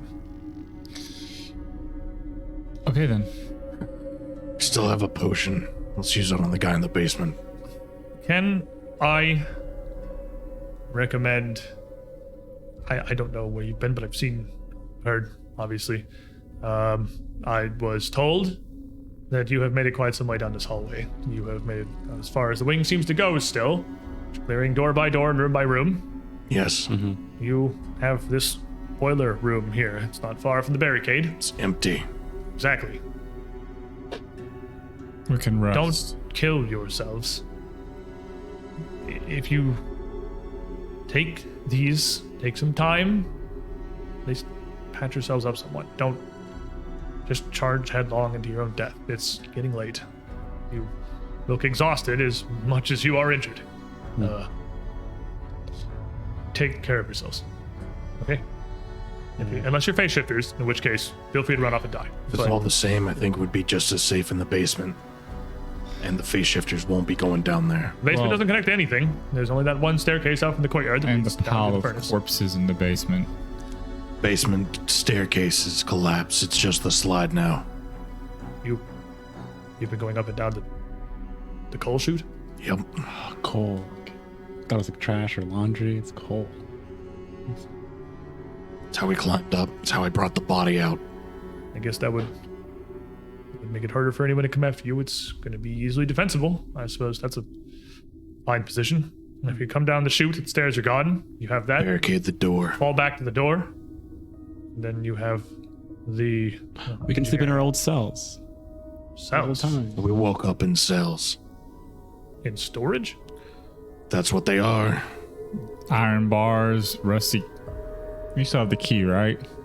Yeah, and pull the keys Those are- out. Be like, there are cages down there. Those are, well, they're maintenance storage for our mechanics. Oh, it's perfect for security. Lock ourselves in, nothing's getting to us. This space sealer is pretending to be a nurse. They were trying to That fix was it. how they tried to get in here too. And a couple of them, they may be doctors and nurses, knew enough to know who wasn't here. I don't know how, honestly. I think she actually thought she was a nurse. She was cutting open the man downstairs trying to fix him. And then she would cut herself open and it would stop bleeding. Oh yeah, they're Um, collecting strips too. If I'm gonna be fully honest with the rest of you, I think I'm perfectly happy not hearing any more of this. Oh, I suppose it helps us understand them a little bit, and that's, well, your enemy. But if it's all the same, I think I'll just keep the barricade and the crossbows and leave this horrible knowledge to, well, those who I guess I'm forcing to face it. At this point, I do believe you. And I want you to know that I think Winter does too. But Safe than sorry. We just did the exact same thing with that one. Apparently they can make themselves look injured. Appeared to have a broken leg. I'm pretty sure things can read your damn mind. Or something close to it. I don't know. It's a theory. The first couple ones that came up here are giving us the names of some of the only doctors and nurses that hadn't made it back yet, that we hadn't heard anything from.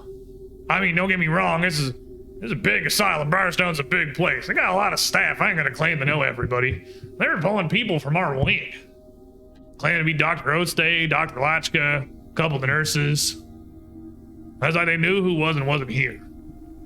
I don't know how they could have gotten that unless they already had somebody in, I guess. But even if they did, I don't know how they would have gotten that information out. They know a damn sight more than they should, that much is sure. they're probably like at a place where they keep all the records. Maybe they have access to.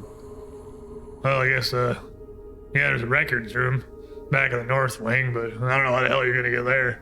Between the damn eyeball thing and that hallway being collapsed, and Boston just slaps him. He's like, look, we ain't face shifters. Eyeball. I'm like, don't worry about it. Okay. I'm worried about it, but okay. Is it something we'll have to deal with in the morning? Eyeball thing? Yeah. That's more our problem than yours, I think. Fair enough.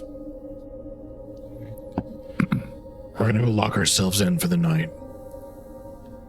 If you can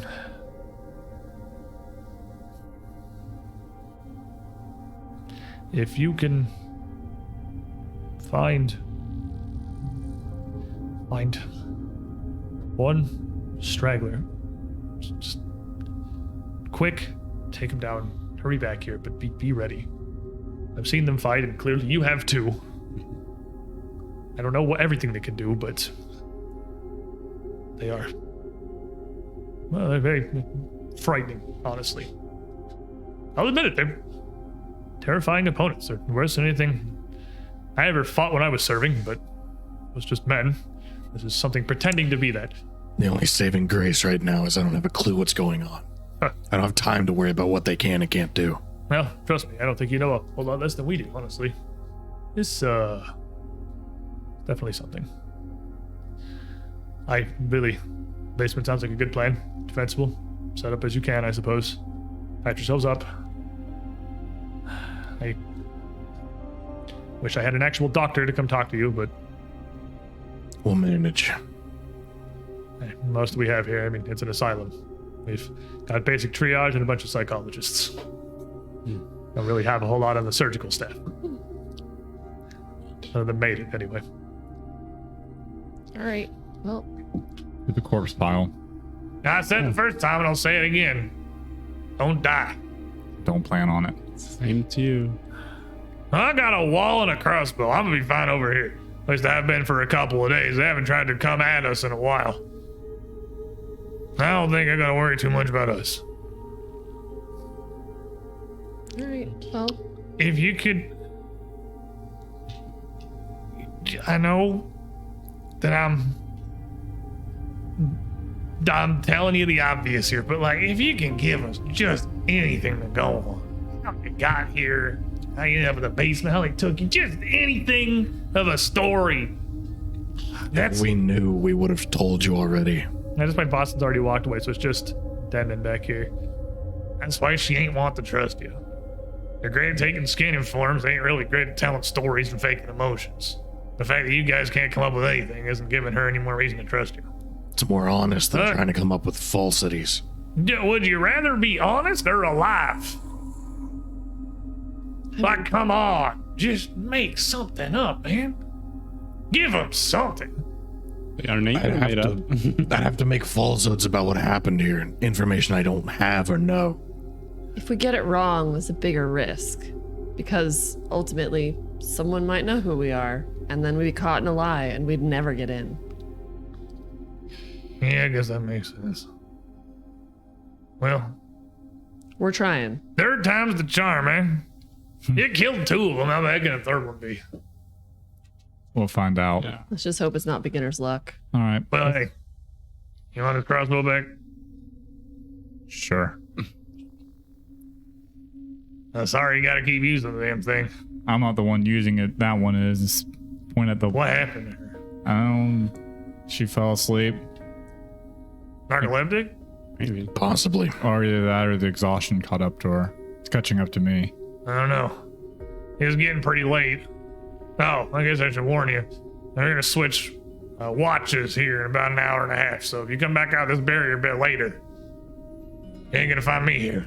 And I don't know if people ain't met you yet. It's gonna be as sympathetic. Just keep that one knocking around. All right. Well, Good to know. to the basement. I wanted to say I want to dismantle that furnace. Yeah, now we have tools and time. The group of you, once more, head back out to the courtyard and down this coal chute that perhaps you thought you'd never be returning down. Now Is the for weather like exactly the same outside? exactly the same heavy mist. They claim it's getting late. Time has not visibly changed for you at all. The outside is no darker. It's no different. Still this strange, ambient, pale glow, simply beaming around the whole of the courtyard, as if it was early morning, but with no direction, no sunlight, nothing piercing through this fog and this mist. Still hear the rumble, distant storms overhead, but no thunder shatters through your ears. You do hear it again in this little shed as the group of you ready and arrange yourselves down this coal shaft, this deafening blast outside, insulated by even a single set of walls, fortunately. It's enough to simply be startling instead of deafening. But you find yourselves once again back down the basement, landing feet first into this mound of day 2, 3 old corpses. As grotesque as it is, we can at least latch that door when you come into the room up the chute. Gotta take the man and throw him in one of those cells too. Shut the door. Is he alive? Like, does he have a pulse? Is he breathing? He is alive. Let's not move him until we give him something. Yeah. Breathing is still very shallow, but Let's give him the potion. Sure. Here. And I will feed him the potion as we did with Easy. Should we feed it and then lock it in case he's bad? No, that's why he's in the cell. Yeah. Shifter 2, electric boogaloo. Yeah. In the cell with it, feed it to him and then close and lock the door. As you pour the potion down his mouth, don't let me roll these anymore. I rolled a 2 Just for roll- oh, okay. 2 for easy and a 1. That's a weight. That's All it needs One's is conscious. Conscious. That's I mean that's probably optimal for you guys actually right now. 'Cause you don't know if you can trust him or not. So we have one single hit point. This potion down as he's laying there. His head moves a little, and his brow squeezes down. The hand kind of moves up in front of his face, just sort of almost aimlessly, swiping towards whoever's holding the bottle in front of his mouth. That'd be me. Towards you.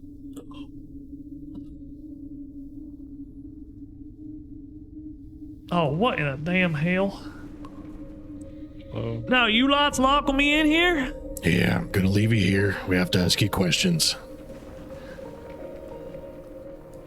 I was in the same damn cells as you was. Who are you? You were on the table when we woke up. So. With And everything that we've seen, we have He to be points sure. out across the room. We was in the same closet. Ah, okay. Well, I kind of trust you a little bit, but I don't know. These folks Look, need some I time. was willing to use the potion on you. Humor me. All right. Imagine waking up in a strange place with no memories and getting attacked by a monster immediately. I don't know. My name is Compra. Compra Lindwell. Doesn't ring a bell. I mean, nothing really rings a bell for us. There are no I work bells. here. Well, yeah, I don't know none of you. I don't know where you lot came from. But Were you one of the maintenance guys? yeah, I was hiding down here when that woman came down before the stairs fell out. Her and what, a half dozen of her closest friends, carrying a lot of you. They threw all us in these cells? Nothing? Nothing. Nope. Okay. How do you not remember this? Whatever happened must have been so traumatic we forgot. Were we conscious when they threw us in there? I mean, conscious is a strong word, I guess. You was awake. Yeah, lots of I know he was home. You was sitting like porcelain dolls in your cells, just staring off in the void. Like, We had a shared experience. Something you could almost call a dream. Being chased by something. And then when we woke up, you were on the table.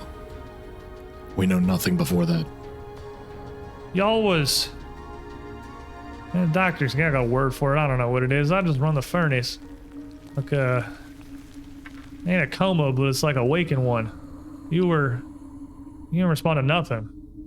Like, you wouldn't talk to me. You wouldn't, I guess, makes sense you don't believe me. Huh? I guess I ain't surprised you don't remember that surprise anyway.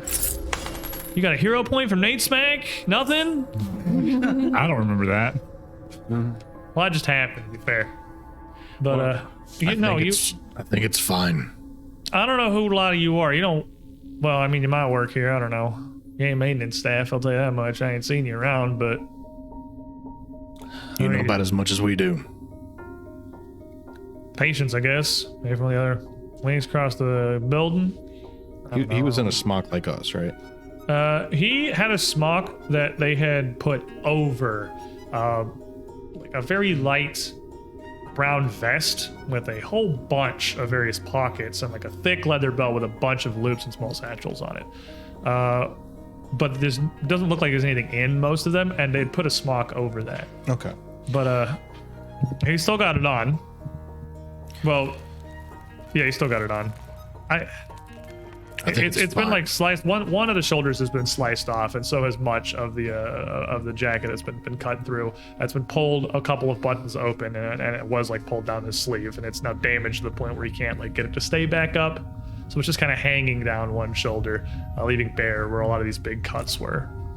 Yeah, let's open it up. Keys. I like unlock the. What Like look at you while I'm doing it. what happened? You ain't. I mean, if you're more of him, ain't nothing I can do about it. So I don't know what his whole facade is for. We killed a couple of them. People upstairs in a barricade said we need a third, but this is the most secure place we could think of. A third for what? What barricade? To prove we're not one of those things. We've already killed 2. The whole asylum's collapsed. Lots going Well, on. I could hear that. Yeah, and there's a group of survivors That's why I came down here in the first place. Everything started coming down. We've got the door upstairs locked. We're gonna lock ourselves in these cells for the night. I ain't locking myself in a cell.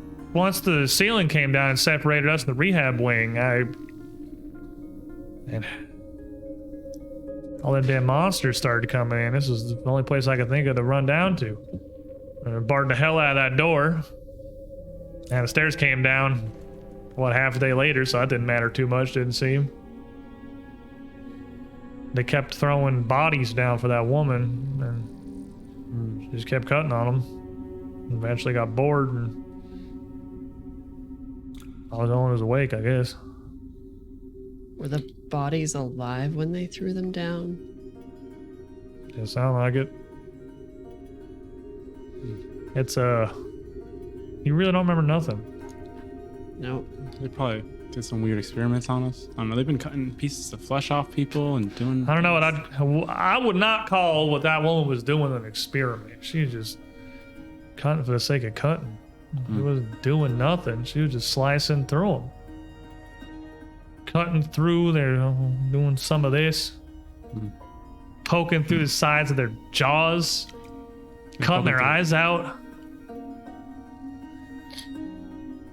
All right. I'm going to actually just go further in and start clearing out a space on the ground. Gonna lay Cammy's blanket out and just put her on there. All What are we right. doing? We staying here? What? Well, you say there's there are barricades. There's people They upstairs. won't let us in. They don't trust us. They think we're them. We have to kill a third one and show them the body. Well, you ain't had me before. Surely I'm gonna know some of these people. They can steal people's faces. They can pretend to be you. Yeah, well, they can't steal. They can't steal what I know. Yeah, They unfortunately, can. yeah. Yeah, you know a lot. They're impersonating doctors and nurses. They might have access to like the records room. Like they might be just like having a bunch of information. Having you with us is actually a liability. They're less likely to let us in if you join us. Because they'll want And there's you a to new shift shift, yourself all too. over again. We'll It's go not back a up thing. in the morning with Yeah. him, introduce him, and then shove him in the boiler room where it's safe. Because we had a report. I don't. I guess. Well, honestly, right now wouldn't be a bad time. The people there at least know us. If we wait for... Well, but why are they? I guess you ain't even know why you got here. You ain't gonna know what they're trying to do. These things are. Why are they caught? The woman that was down here. I seen her. Well, everyone in the damn asylum seen her. Lacey was a problem. She's well, I guess she's the reason they got so many of these big sets of heavy restraints. You leave her unattached to her bed or in her room or in a chair for 5 minutes, and she was fighting someone or running at someone with a scalpel in her hand. She was. I don't know what it was exactly. I ain't a doctor. I fixed the furnace, but it's. Why take her face?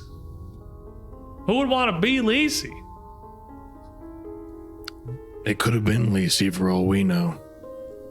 Well, I never seen a Lacey transform into. No, something turned them into that. We don't know. All we know is they're here, and we have to deal with them. Because that's more or less the only answer I'm going to get, huh? I don't know. There's gonna be a lot of that. I guess I'll stop asking then. You're gonna stop asking questions. You can put yourself to use. Help us dismantle this furnace. You want the furnace taken apart for? Oh, Door. the door, plates of metal, anything we can strap on someone's body for protection. Be heavy as hell, but I can. Do I mean, these guys sure. Look like they're gonna have a hard time carrying weight. Fair enough, I suppose. Look like a man could carry a cow into battle if he wanted to. Swing a bull around by the horns. Send you into the rodeo and they's riding you, huh? Yeah, well, I can help you. Sure. I ain't got a ton of tools down here. Let's pull out the toolkit. I found this upstairs. Rudimentary.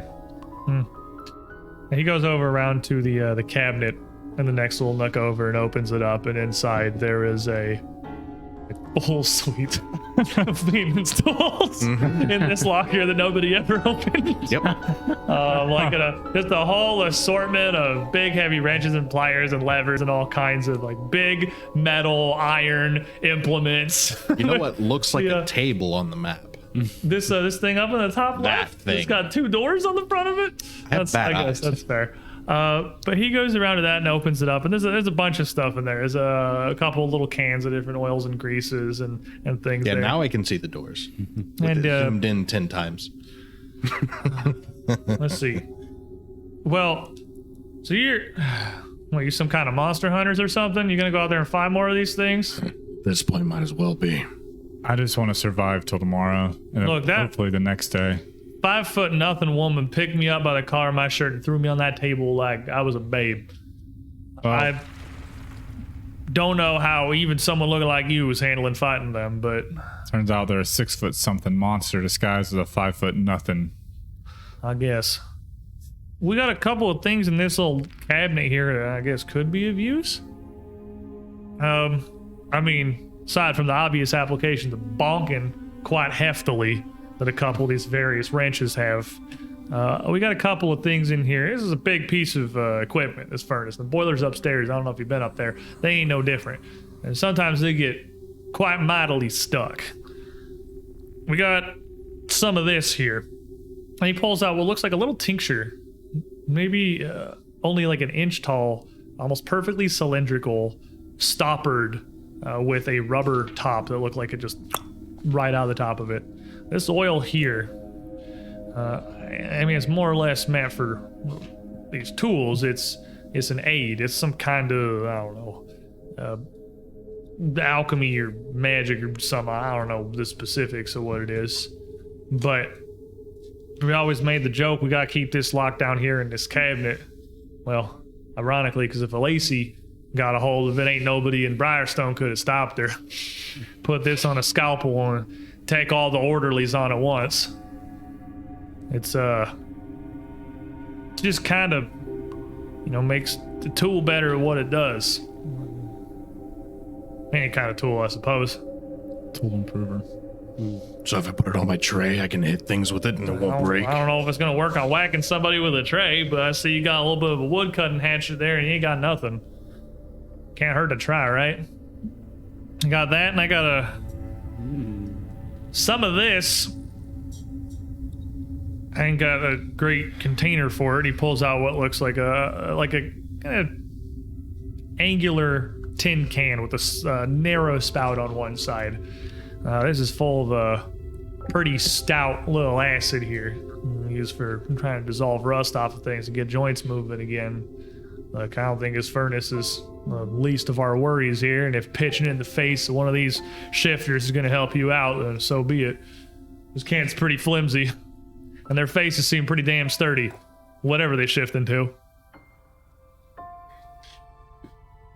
And he gives you a couple of these supplies from this cabinet that might be a degree of useful. Would end up being an oil of potency, as well as a single lesser acid flask. It's not much, but it's also not nothing. Nothing says it doesn't work on improvised weapons.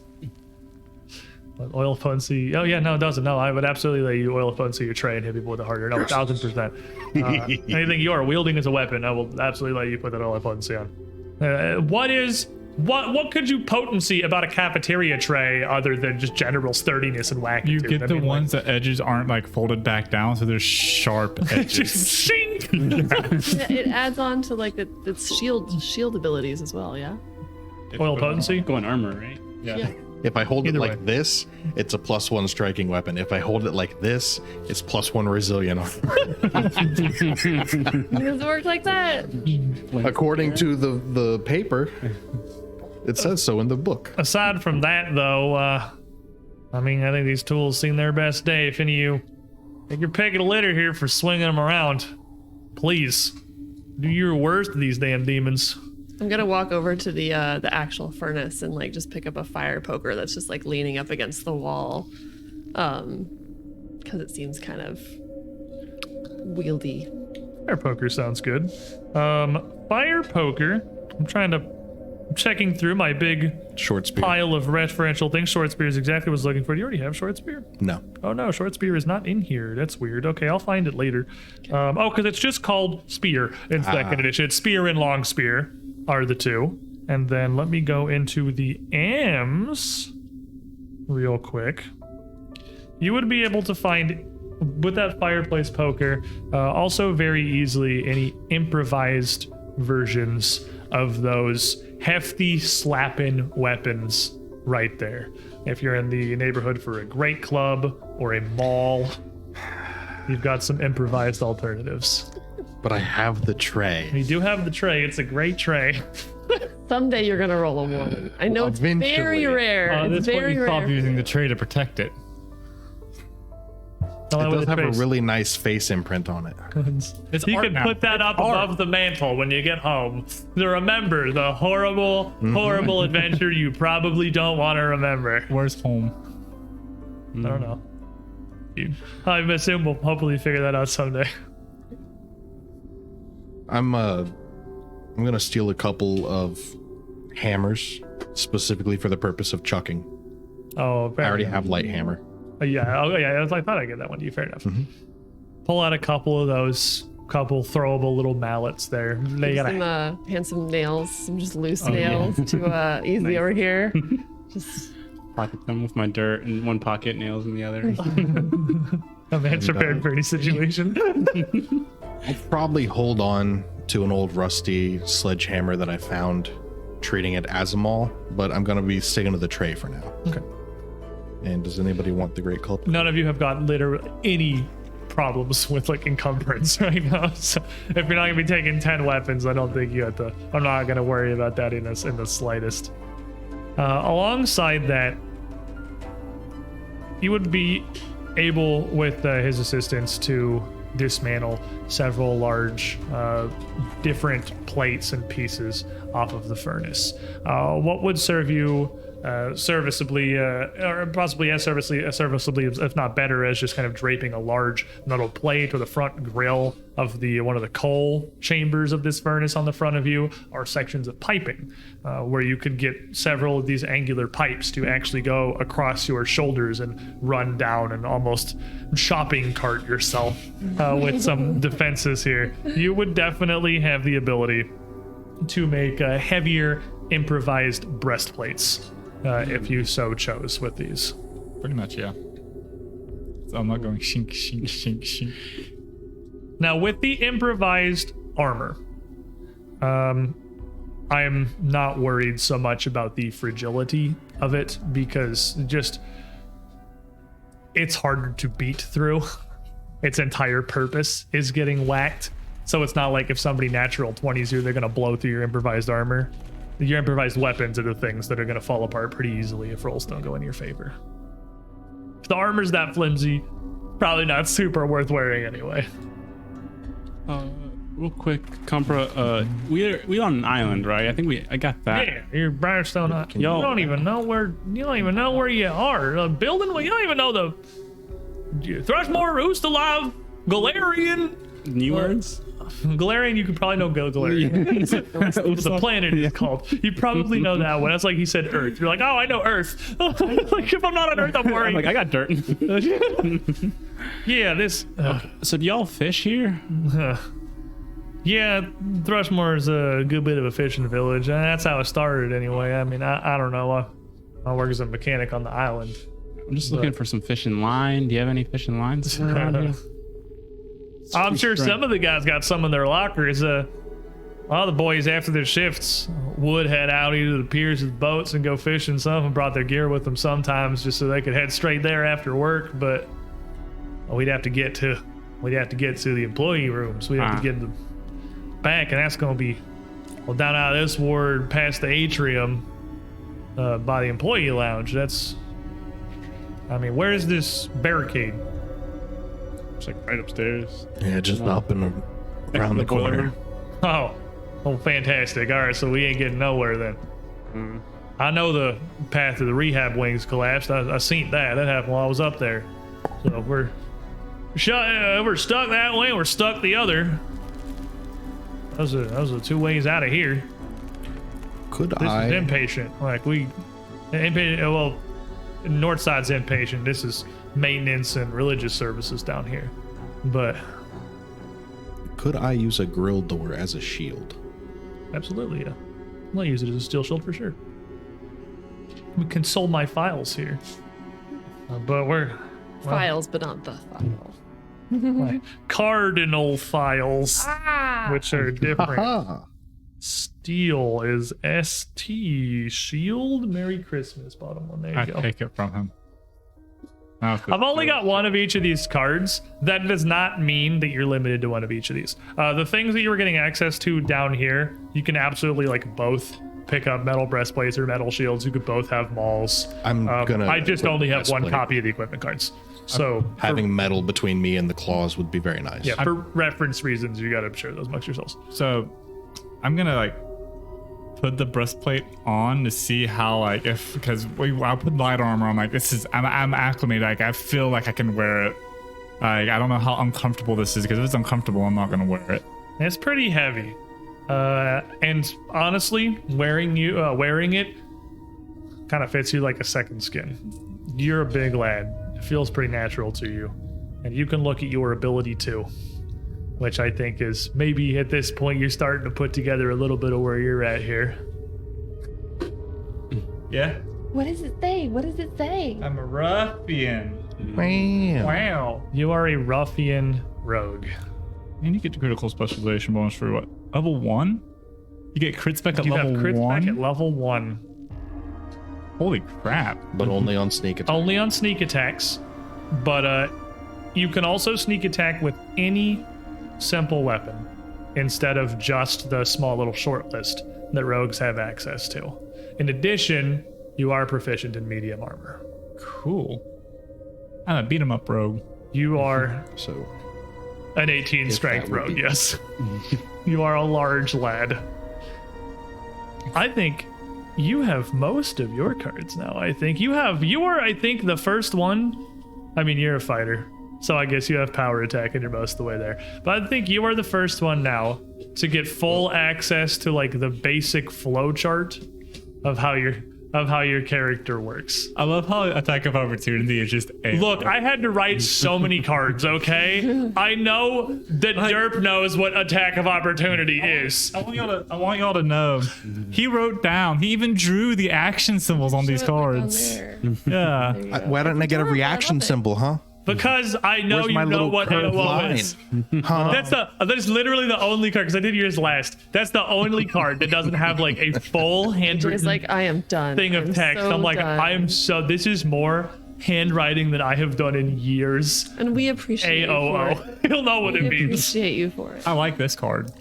This is an easy reference card. You got a nice little. I slid it in there for you. Yeah, thank you. Crit spec card. Level 1. That's amazing. Yeah, I think you are one of the very, very few classes that gets crit spec at level 1. Which means you can do. Fighter doesn't even get it. Yeah, no, fighter didn't get it. You might. I was gonna say, I think you might be the only one of the core classes who gets it at level 1. That's like your shtick right now. You are a big, beefy rogue boy. I took advantage of the fact I get to roll everyone's characters and get to make some more interesting archetypes that people traditionally do not play. I have not seen Big Strong Ruffian Rogue before, but I've always wanted to see Big Strong Ruffian Rogue, so I'm going to force you to play it. He bamboozled me. You are, according to chat, you are face punch rogue. And face punch rogue. Face punch Rogue. Where's Muscle Wizard? That's she's out today. Yeah. She's muscle wizard. I don't know what your definition of muscle is. Hey, I'm pretty sure there's a skeleton inside all of us, okay? So, So she's skeleton wizard. well, there's muscles too, is the point. Tendon wizard. There's no muscles. He continues, and I'll summarize a little bit more briefly what he's able to tell you here. The group of you are in Briarstone Asylum on Briarstone Island. It is a pretty renowned medical facility, and one of like the premier mental health facility in Ustalav. Ustalav being one of the larger, greater nations within Avestan and the Inner Sea region here. And ooh, a wheel. Ooh, Maverick, a wheel. Hold on, I'll get some cool It's stuff. really nice. He continues to explain that like Briarstone, if you guys really don't remember anything, it was a very nice place. It was a place that people came from, people with money came from all corners of Ustalav, Diversex County, to deal here. It was trusted. It was high class. It was effective, and they were very on the forefront of more modern, effective, and humane treatments. This is a world of Galarian with we're swinging around swords and riding horses and carriages. Our mental health knowledge is not the best. A lot of sanitariums throughout the world are just places you send people to make them disappear. Briarstone Asylum is one of the few where people were truly sent to receive real treatment, actual recovery, care, and attention, and knowledge. It was, in fact, so impressive that a great number of noble families, even from adjoining countries, would come or send their loved ones here to Briarstone. So it's a very high profile, very large facility. In your back and forth, having explained a bit of where you've been and what you've seen, he kind of chuckles and gives you a bit of the scope of how big Briarstone truly is. You have explored maybe generously 10% of the ground floor of the asylum, like half of one wing. It is a massive, sprawling complex. And though he doesn't know the state of things, it is a 3-story building. In several places, back in the corner of the rehab wing and near the cafeteria, there are even large towers that extend further beyond even that. We have the large map, please, because for purposes of convenience and not having to try to load a comically huge, really detailed, very hard to visually parse map, we, and by we I mean Hexy, thank you Hexy, have handmade a larger scale, kind of just like world map of the asylum that we will reveal as we go, so that you guys will have a reference of exactly where you have been. And that will be literally represented in-game by a physical directory of the asylum that is down here in maintenance that he gives you. That means a couple of things. I can tell you, because you can look, and I will tell you the general layout of the asylum. It means you have a map that you can reference and compare yourself to where you have and have not been. It also means it's not going to be completely accurate. This is a directory of a functional Briarstone Asylum, not a map of the current state of the building. Areas may be impassable, staircases may be gone, hallways may be choked off entirely, but it will be a good option for us to navigate around. Here revealed on the map, we have a little bit of where we have started here. Yeah, you can just zoom out and show them this entire thing. He's handing them a directory. We have Briarstone Asylum. We've been down 1/4 of one hallway. Like you stress check just looking at this. I rolled a 7. You are currently in the lower, there you go, perfect, the lower right area of the asylum. This section where the party token is the courtyard that you would come through. And that room to your left is where the coal chute is that leads to the basement. So this is just like a first floor schematic. This is a first floor directory of Briarstone. You've been outside. You've seen that it looks like the first floor may be all that still exists. The rest of this looks like it has all but entirely come down, and it may not be long before the first floor shares that same fate. Oh, because so the barricade is the level above us. So This is the first floor here. The barricade is basically, if you've got the courtyard right next to you. I forgot to replace this with a map that makes the courtyard slightly greener, so it's easier to point you with things. Through that door to the south of you, there's, oh perfect, he's putting little boxes on the map. That's nice. Fantastic. Yeah. That's where the barricade is. So the basement is not on the The basement is not on this map. No, it's the first floor map. Yeah. For all intents and purposes, party icon is the basement. Yes, and that hallway, that long hallway east and west, that looks like it proceeds ad infinitum to the west, which you know it does not, is the main wing hall that you have been exploring down. So that's the 2 closets and then the boiler room? The 2 closets. You can see the 2 rooms that are now 1 near them. You can see the boiler room that you have been to. He can direct you around some of this. He can answer any questions that you have. And with this, again, you can see Centipede. centipede ones. I like it. You have the general layout of the area. Okay.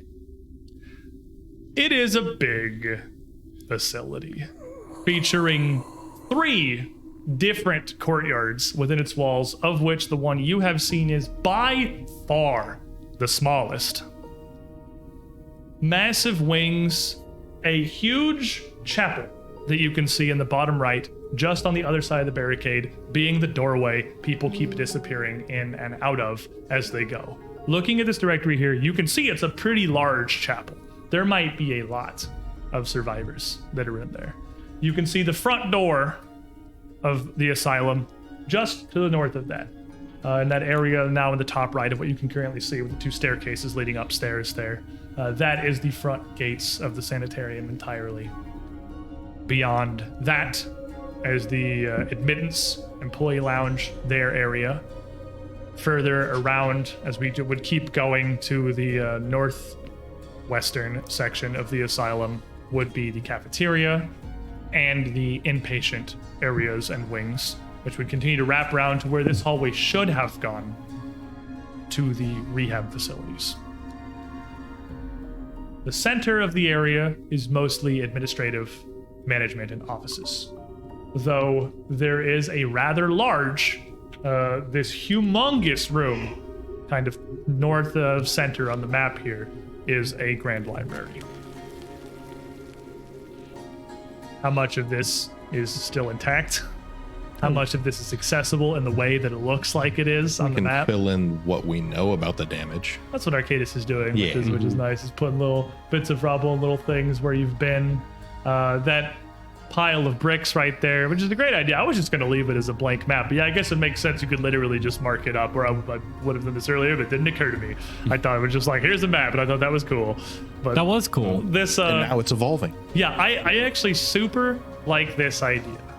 Can I get some like coal and like start writing with my finger the names of the different rooms on there so that we don't have to remember it as we're fleeing from terror? Arcadis is working to label a couple of these, what you have seen there, the room where you fought the rats, the centipedes, that face shifter on the far back. These large piles of rubble or areas that look like they have been made impassable from what you have seen so far. This huge pile in the hallway, you can see at the western side of that courtyard, as well as the eastern side, look like they have fully collapsed. But this map will be able to evolve over time, which is even cooler than I planned, because I didn't even think about that, but Arkenforge is freaking dope. This is, you know how I keep shilling Arkenforge to you guys because they're awesome and it's a virtual tabletop that is also your map editor? Well, here you go. You can do this. We can just change it on the fly as we go because we are playing in the map editing software. So that's cool. Yeah, We got a I'm discount gonna put code. some coal in my pocket so I can continue to write information down on the map, because I know that, yeah. And this guy probably shouldn't come with us considering how much health he's got, so we're gonna need to like remember where the library one. is and all the rest of it. Oh, It's near death. He has 2. yeah, that's about. He's not doing much better. You're doing twice as good as that guy. Yeah, it's half as good. 200%. No, 100%. Well, what 2%, 100% of 100% better. Whatever. Speaking of you being in bad Mash condition, with- can't you heal yourself? Intelligence. I don't have much in me to do anything. The last thing was I just kind of force him you down. called me. What? I sit down behind him And and start what the medicine. hell are you doing? I don't know. I can see that. I'm just guessing this goes here and I stab him. No, hey. I'll be stabbing nothing if you don't know what you're doing.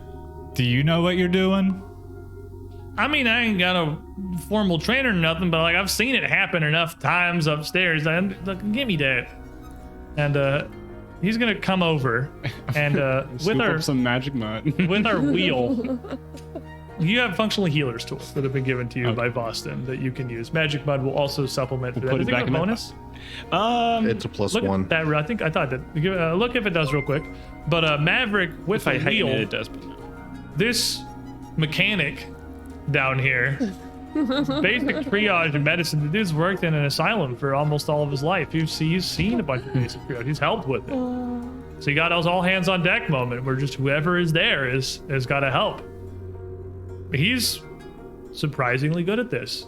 And over the course of the evening and the night, while you stay and rest in this basement, well, I owe you at least my damn life. I was getting cut on that table, and next thing I know, I'm waking up, and well, you're here and she's not. At least you be damned, I want to help you at least as well as I can. He will continue to treat everyone throughout the evening and throughout the night as well as he can. It's good enough. Over the evening, it is going to return all of you to full hit points by morning. I think given the situation, that's a pretty good wheel. That was a real good use of a healing potion. Yeah. You're right. That was a great 1 point healing potion. 1 point healing potion. That healing potion paid incredible dividends.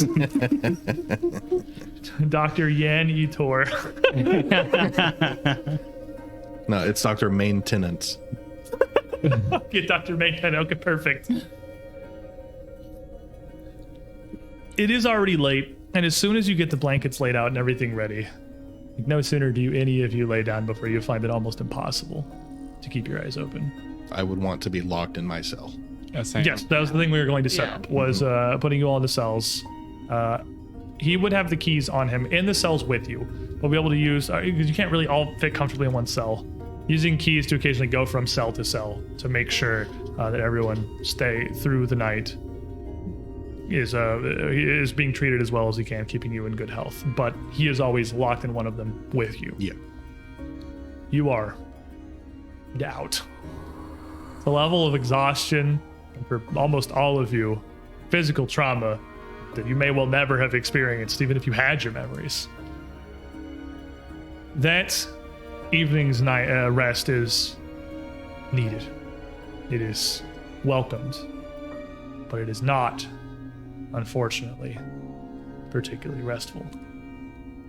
As each of you fall asleep, in the moments after getting everything together and laying down, you find your mind whisked away from the asylum to somewhere else entirely.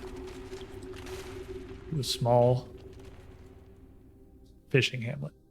A town on a coast with few remarkable features, save for a great tower a little ways out to the sea. And a pale yellow moon hanging full in the sky, almost as if aligned with it. The four of you stand near the center of this small town. Your figures obscured, your faces hidden beneath heavy cloaks.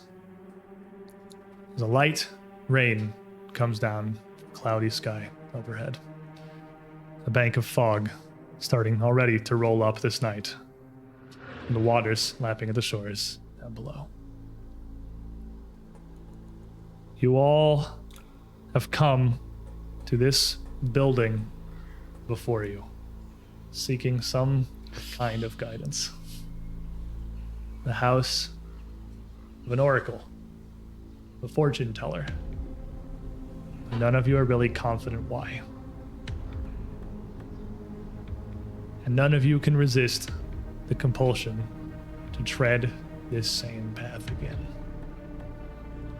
You step forward and open the door. But this time, you see a very different interior. You see a foyer that has been torn asunder. The tapestries, the rugs, tables, even the one in the center of the room, have been smashed, ripped, or cast aside. The floors and the walls are stained dark with what looks like thick, clotted blood. So dense that it rises in heaps and rolls from every surface of this chamber, leaving near nothing safe. There is a single freestanding mirror, clean from this filth. Full, narrow, standing vertical mirror. Sat in front of it is a woman. It is not the fortune teller from before. It is a woman with dingy brown hair who looks to be much younger. Younger, perhaps, even than any of you. Maybe 18, 19 summers past. And she sits amidst this chaos and rot, staring into the mirror, both of her hands up, clawing down at her own face. What do you do? Is her reflection in the mirror? You see her reflection in the mirror seemingly normally, but an oddity to the side of that is that the mirror does not seem to reflect the state of the rest of the room. You are in a brick building, but the inside is this blood-clotted wooden paneling. Through the mirror, it almost looks like white stone behind her. I'm going to approach and try to get a look at her, not in the mirror, seeing the difference. Looking at her, you can see, as you come around to see her face, he's facing away from you. This reflection of her is what you can see. I'm going to come up to her side. As this mirror does not reflect the state of the room, so too does it fail to reflect the horror of her visage. Half of her face appears to have been flayed entirely. Skin and eye completely removed. In some places, a bloodied skull, the only thing that is jutting through. In others, thick veins still seeming to pulse with pumping blood. From her other eye, she has clawed and pulled her own eyelids almost entirely off of her face, leaving this desecrated void around it of what looks to be an oddly yellow gore. She does not seem to notice you. Probably going to jump back after seeing her face. What in the hell's going on now? I'm gonna try to grab her hands and stop her from hurting herself. You grab her hand, she immediately turns from this and looks up at you with this face, just this one eye set stark in its socket. What have I become? What have I become? I don't know. And she just starts screaming, what have I become? I don't know. Can I like just hold her? Maybe try to like calm. You pull her in, just gently, almost a hug, a warm embrace to give her something. And she just kind of sinks into you. And you all see a shadow from the light coming from the great moon outside stretch in to the doorframe. As you turn to see a familiar figure. It's the shape of a man. His face and his body bound in tattered, dingy yellow rags. Ribbons of cloth, the only things hiding whatever horrors his face might hold, leaving only a scarred mouth hanging open with pointed teeth, a razor in his hand. Is he in the mirror too? Like, can I see his reflection? Is that? You see him step into a stout door frame in the white stone in the mirror as well, as he comes from a seeming yellow nothingness behind him, this mist having rolled up, choking off the street as it had before. His razor still in hand, he stops.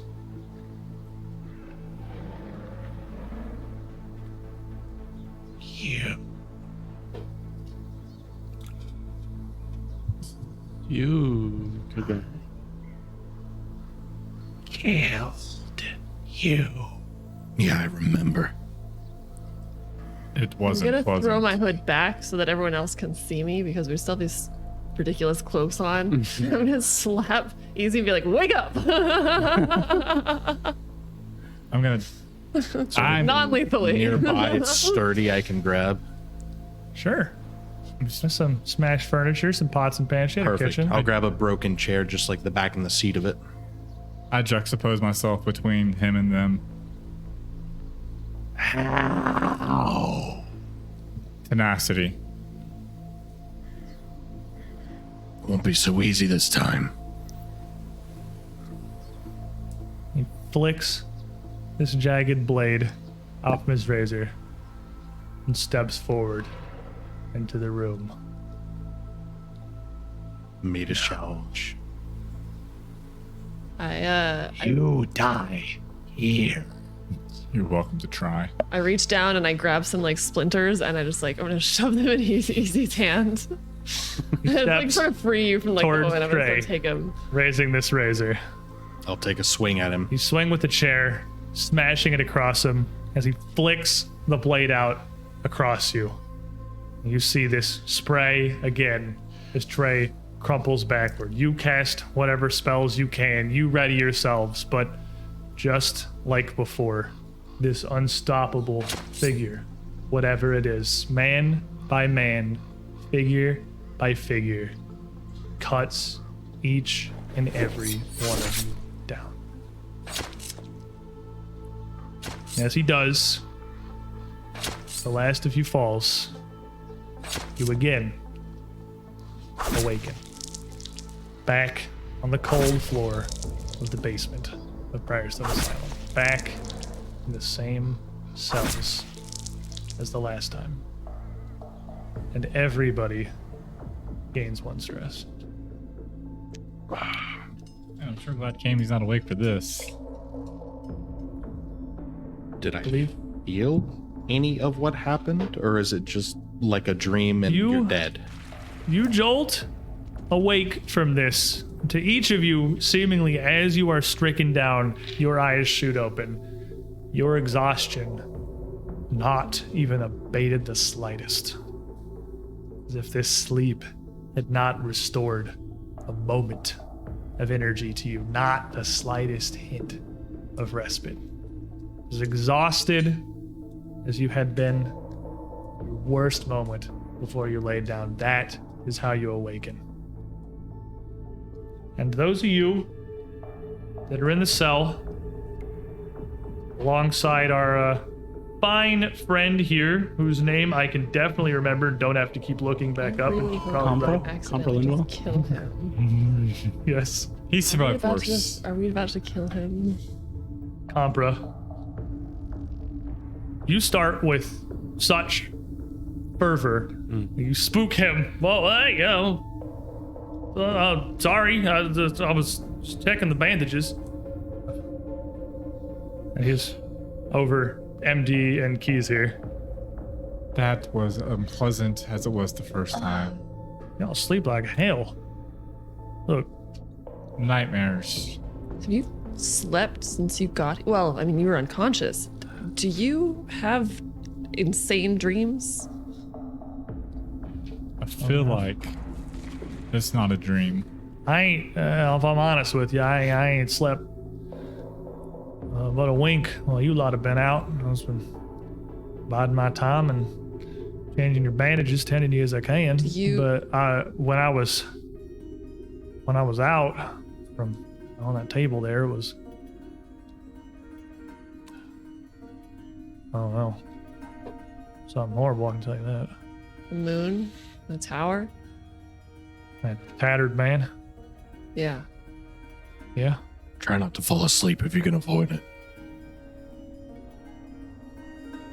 I ain't in a rush to do it, but It's gonna happen. hell, I think the reality here is, half me wished I was back on that table getting cut on by Lacey. Yes.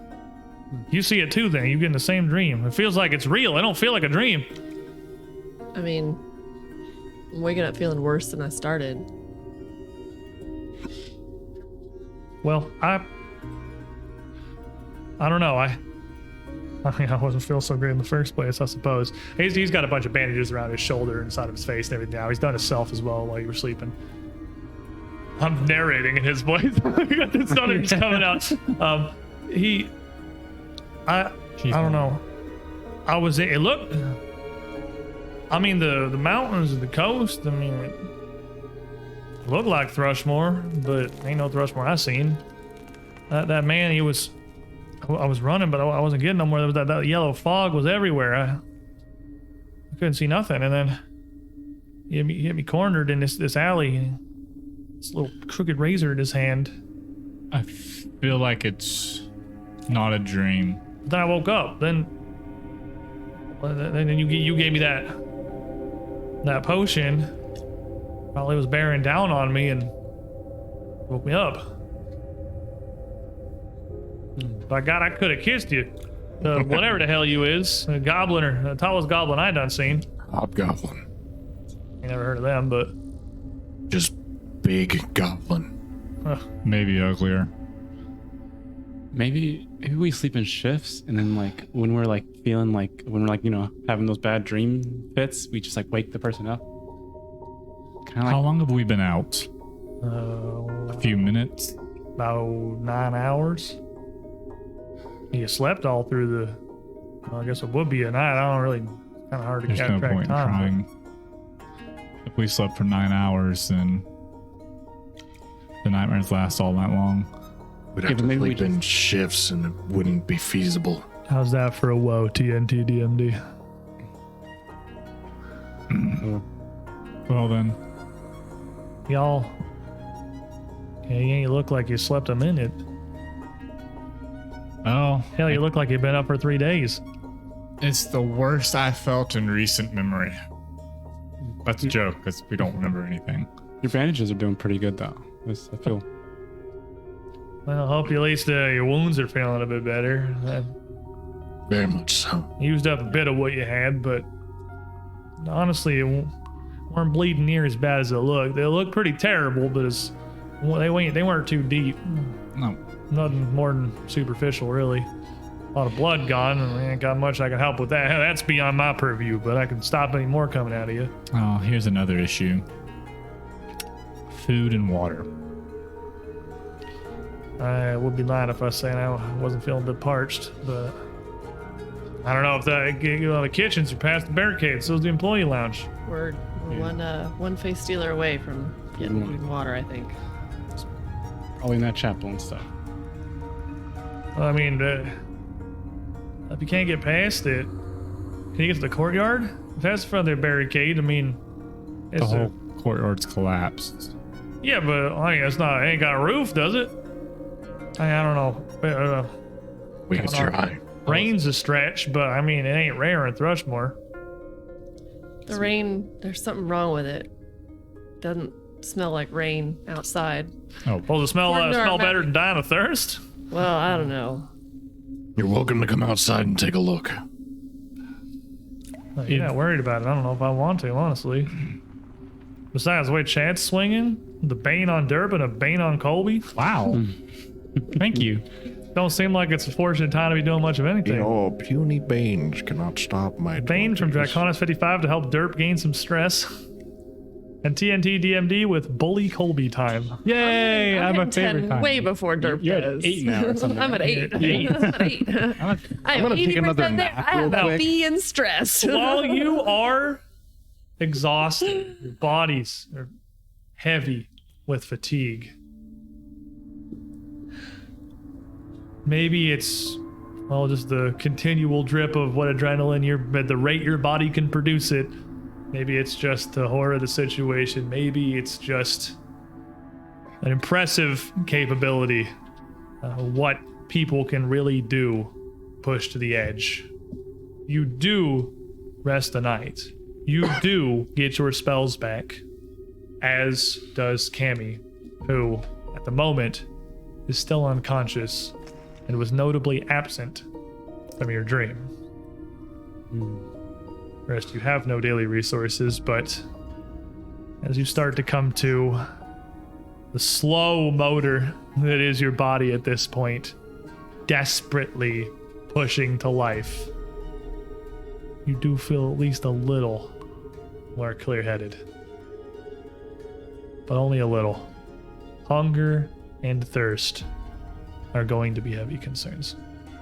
And ones that you're going to have to answer soon before your bodies start failing you. Well, we got 2 giant rats upstairs and a couple of centipedes. Who likes centipede stew? That find acid water in for my stew. body, I wouldn't trust it. Derp's blessed again from Vixel. As expected. Well then, this isn't getting anything solved. We're rested enough, as much as we're gonna get.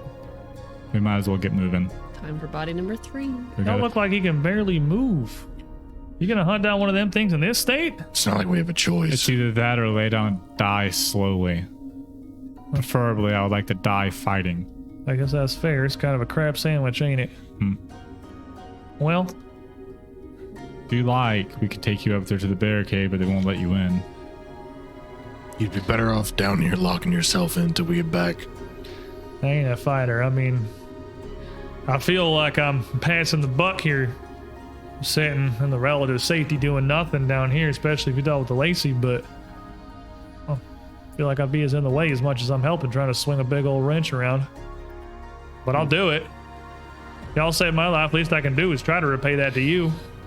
I'm not going to stop you from trying to fight, but it's hard enough to maneuver with 5 of us. I guess it ain't really a big area for fighting, is it? Gonna give you the options of, if you stay here, we will need to lock you in, because if we leave and come back and you've not been in our presence, we won't have any way of knowing that you're a person. And right now you have our trust, so if we lock you in, we'll Is that likely how it keep- works? Is this like a disease? We We don't know. we don't know how it works. We know the. I don't know. But, Wait. but best if we we leave you and come back, we won't be able to trust you unless you've been locked in here the whole time. So we can't leave you roaming free, or you can stay with us the whole time. But if we leave you free and then come back later, There's you're gonna have to gotta earn be our some trust other all way, over man. again. Is there something We can like put him in the boiler childhood? room. They Something said only you that- would know. They said that they're reading minds. Well, that's a I've been maybe. I think it's a record. Now, if we take him upstairs, I spent 2 days locked in this cell when a Lacey and her gang came down here and threw me in there, and I do not want to have that happen again, Yeah. okay? Listen, Can you just go upstairs and just sit in front of the barricade? They won't attack you. Yeah. they'll defend you if we things just have come to have along. eyes. We just need to have eyes on you the whole time. Unfortunately, All it's right, I it's guess. just I mean, do you have an identifying birthmark? Something. We need like a code. There has to be a way. Figure out something. just come with Unless us. we're sit in gonna front of get a sit in measure front of of what the gods barricades. gave us, I don't really know what all I can give you. I ain't got no hidden third nipple under here, nothing. Come with us. Sit in front of the barricades. They'll keep eyes on you and make sure that you're not replaced by someone else. I think What's that's- what about this one? He points over to Cammy. She She's been with us. ain't stirred at all during the night. We don't know what's wrong, but we got to keep an eye on her too for our own safety. I get the papoose ready. All right, I guess upstairs is better. I'm sorry, I didn't mean to snap on you like that. You ain't deserved it, but I just Now you were locked in a cell. I think You've you're seen getting- some messed up stuff. Think you're getting some cabin fever. I'll head upstairs, see who's up there, and well, yeah, the maintenance guys are up there. Maybe I can tell them something. Maybe you. Just don't get too optimistic. I mean, we have to kill 3 of these things to get past the barricades. You have been with us makes our chances worse, honestly, but it seems Well, unfair to leave you down here after all the healing that you've done for us. If So, he was a face best you can dealer, do. he probably would have just went ahead and killed us while we slept. yeah. Well, I think I've done the opposite of that, so I hope that's worth something. I mean, if we can prove that there's 5 of us that are real, even if you're one that isn't, they'll at least trust us to take care of the problem. This is like the weirdest, most like a dark conversation to have, that you're only gonna be able to come in because they trust us to kill you if we need to. But like logistically, this is what's happening. no, it sounds like it's. Well, it sounds like it's proper hell up there. Possibly something worse. Hell, you hear half of them. You ever met any of them Niddleese guys? That one coming here, the way he'd talk about hell ain't that bad a place. But he'd bet this is worse than that. But yeah, I guess. Well, hey, the stairs ain't work. We're Coal shoot. Oh, Going up the chute. the pile of corpses too. Yep. How do you feel about clambering over corpses? better done than me. Fair enough. Hold your nose. Right. I'll lead the way. Let's We're see how gonna it's about. pitter patter our way back up. There's the group of you with your papoose together. Before we leave, really quick, I'm just saying, like, if there's any tools, because I got worried about when she slashed me and I dropped my violin, just something that I could repair things like snipping, little small. It would absolutely be like several little bits of tin snips, lengths of wire down here. It's not violin strings, but Something that'll do. And then some oil that I can oil stuff. some wood glue. Like Yeah. you got some stuff you could use. Want to look to see if they have like a crowbar or anything good for prying too. Absolutely. Yep. We need crowbars. Crowbars are useful. Any rope. Sure, yeah, I give you a couple of lengths of rope, even lengths of some heavy chain. Made the executive decision to keep using the tray as a one-handed, so it only does D4. But it's the tray, and But it's the tray. free hand's got some good business there. Now I have a shield. Ah, there you go. You can get up there and get fronting, get a little beefy. Mm-hmm. We're a little better geared. We've got our furnace kit on us now. Got our shields, our heavier armor. We've got a couple of different weapon options around. We're at least a bit more protected. We gotta find one more of these face shifters and take them down, ideally before anything horrible happens to us. There's, well, based on the map we've been shown, not really a whole lot rather, of this wing left before the pile of rubble that you've run into. You've seen what's all labeled on there, and you know that before the rubble, there's really only 2 more rooms, and it's the laundry facilities. An area where they washed the great, incredible amount of linens and smocks and patient gowns they go through on a day-to-day basis, and the linens and drying area next to it where they were folded, stored, and distributed. Never, I guess, probably thought you'd be hoping that there's a face shifter somewhere in the laundromat, but we're kind of counting on it, aren't we? And next week, when we return, we're gonna see, well, we're gonna see what happens. Thanks for hanging out, everybody. Thanks for joining us. The support on the Strange Aeons adventure so far has been absolutely incredible. You guys have been showing up to this one, and it makes me very happy on my inside parts to see all of you enjoying the show. And it makes me very happy on my inside parts to have a fantastic cast for this. So thank you, all of you guys here across the table from me, for making this show what it is. Real quick before we go, I shout out the Arkan Forge, but the beautiful ambience of Sirenscape here, I really like it, man. We'll have our Eldritch Foundry minis, as well as more proper costumes here in another couple of sessions, now that we've started to figure out who we are and what we want to look like. And of course, I gotta tell you about our boys at Norse Foundry with these spectacular dice here. Dice that today decided to swing the other direction and be very lethal. Very angry dice towards the party. Next week, well, I think we're gonna get into the survivor camp, or we aren't. It doesn't look, We're getting in one way or another. doesn't look like there's much left on our options, and with the area we have to scrounge, we can't get in there. If they want to allow us in there, that necessity of We food might and just have water. to declare war. If they change the deal again, I'm changing the condition of the barricade, The elf looks breakable. I don't want which to do is this. already broken. Enjoy your weekend, everyone. See you next time. Bye. Good night.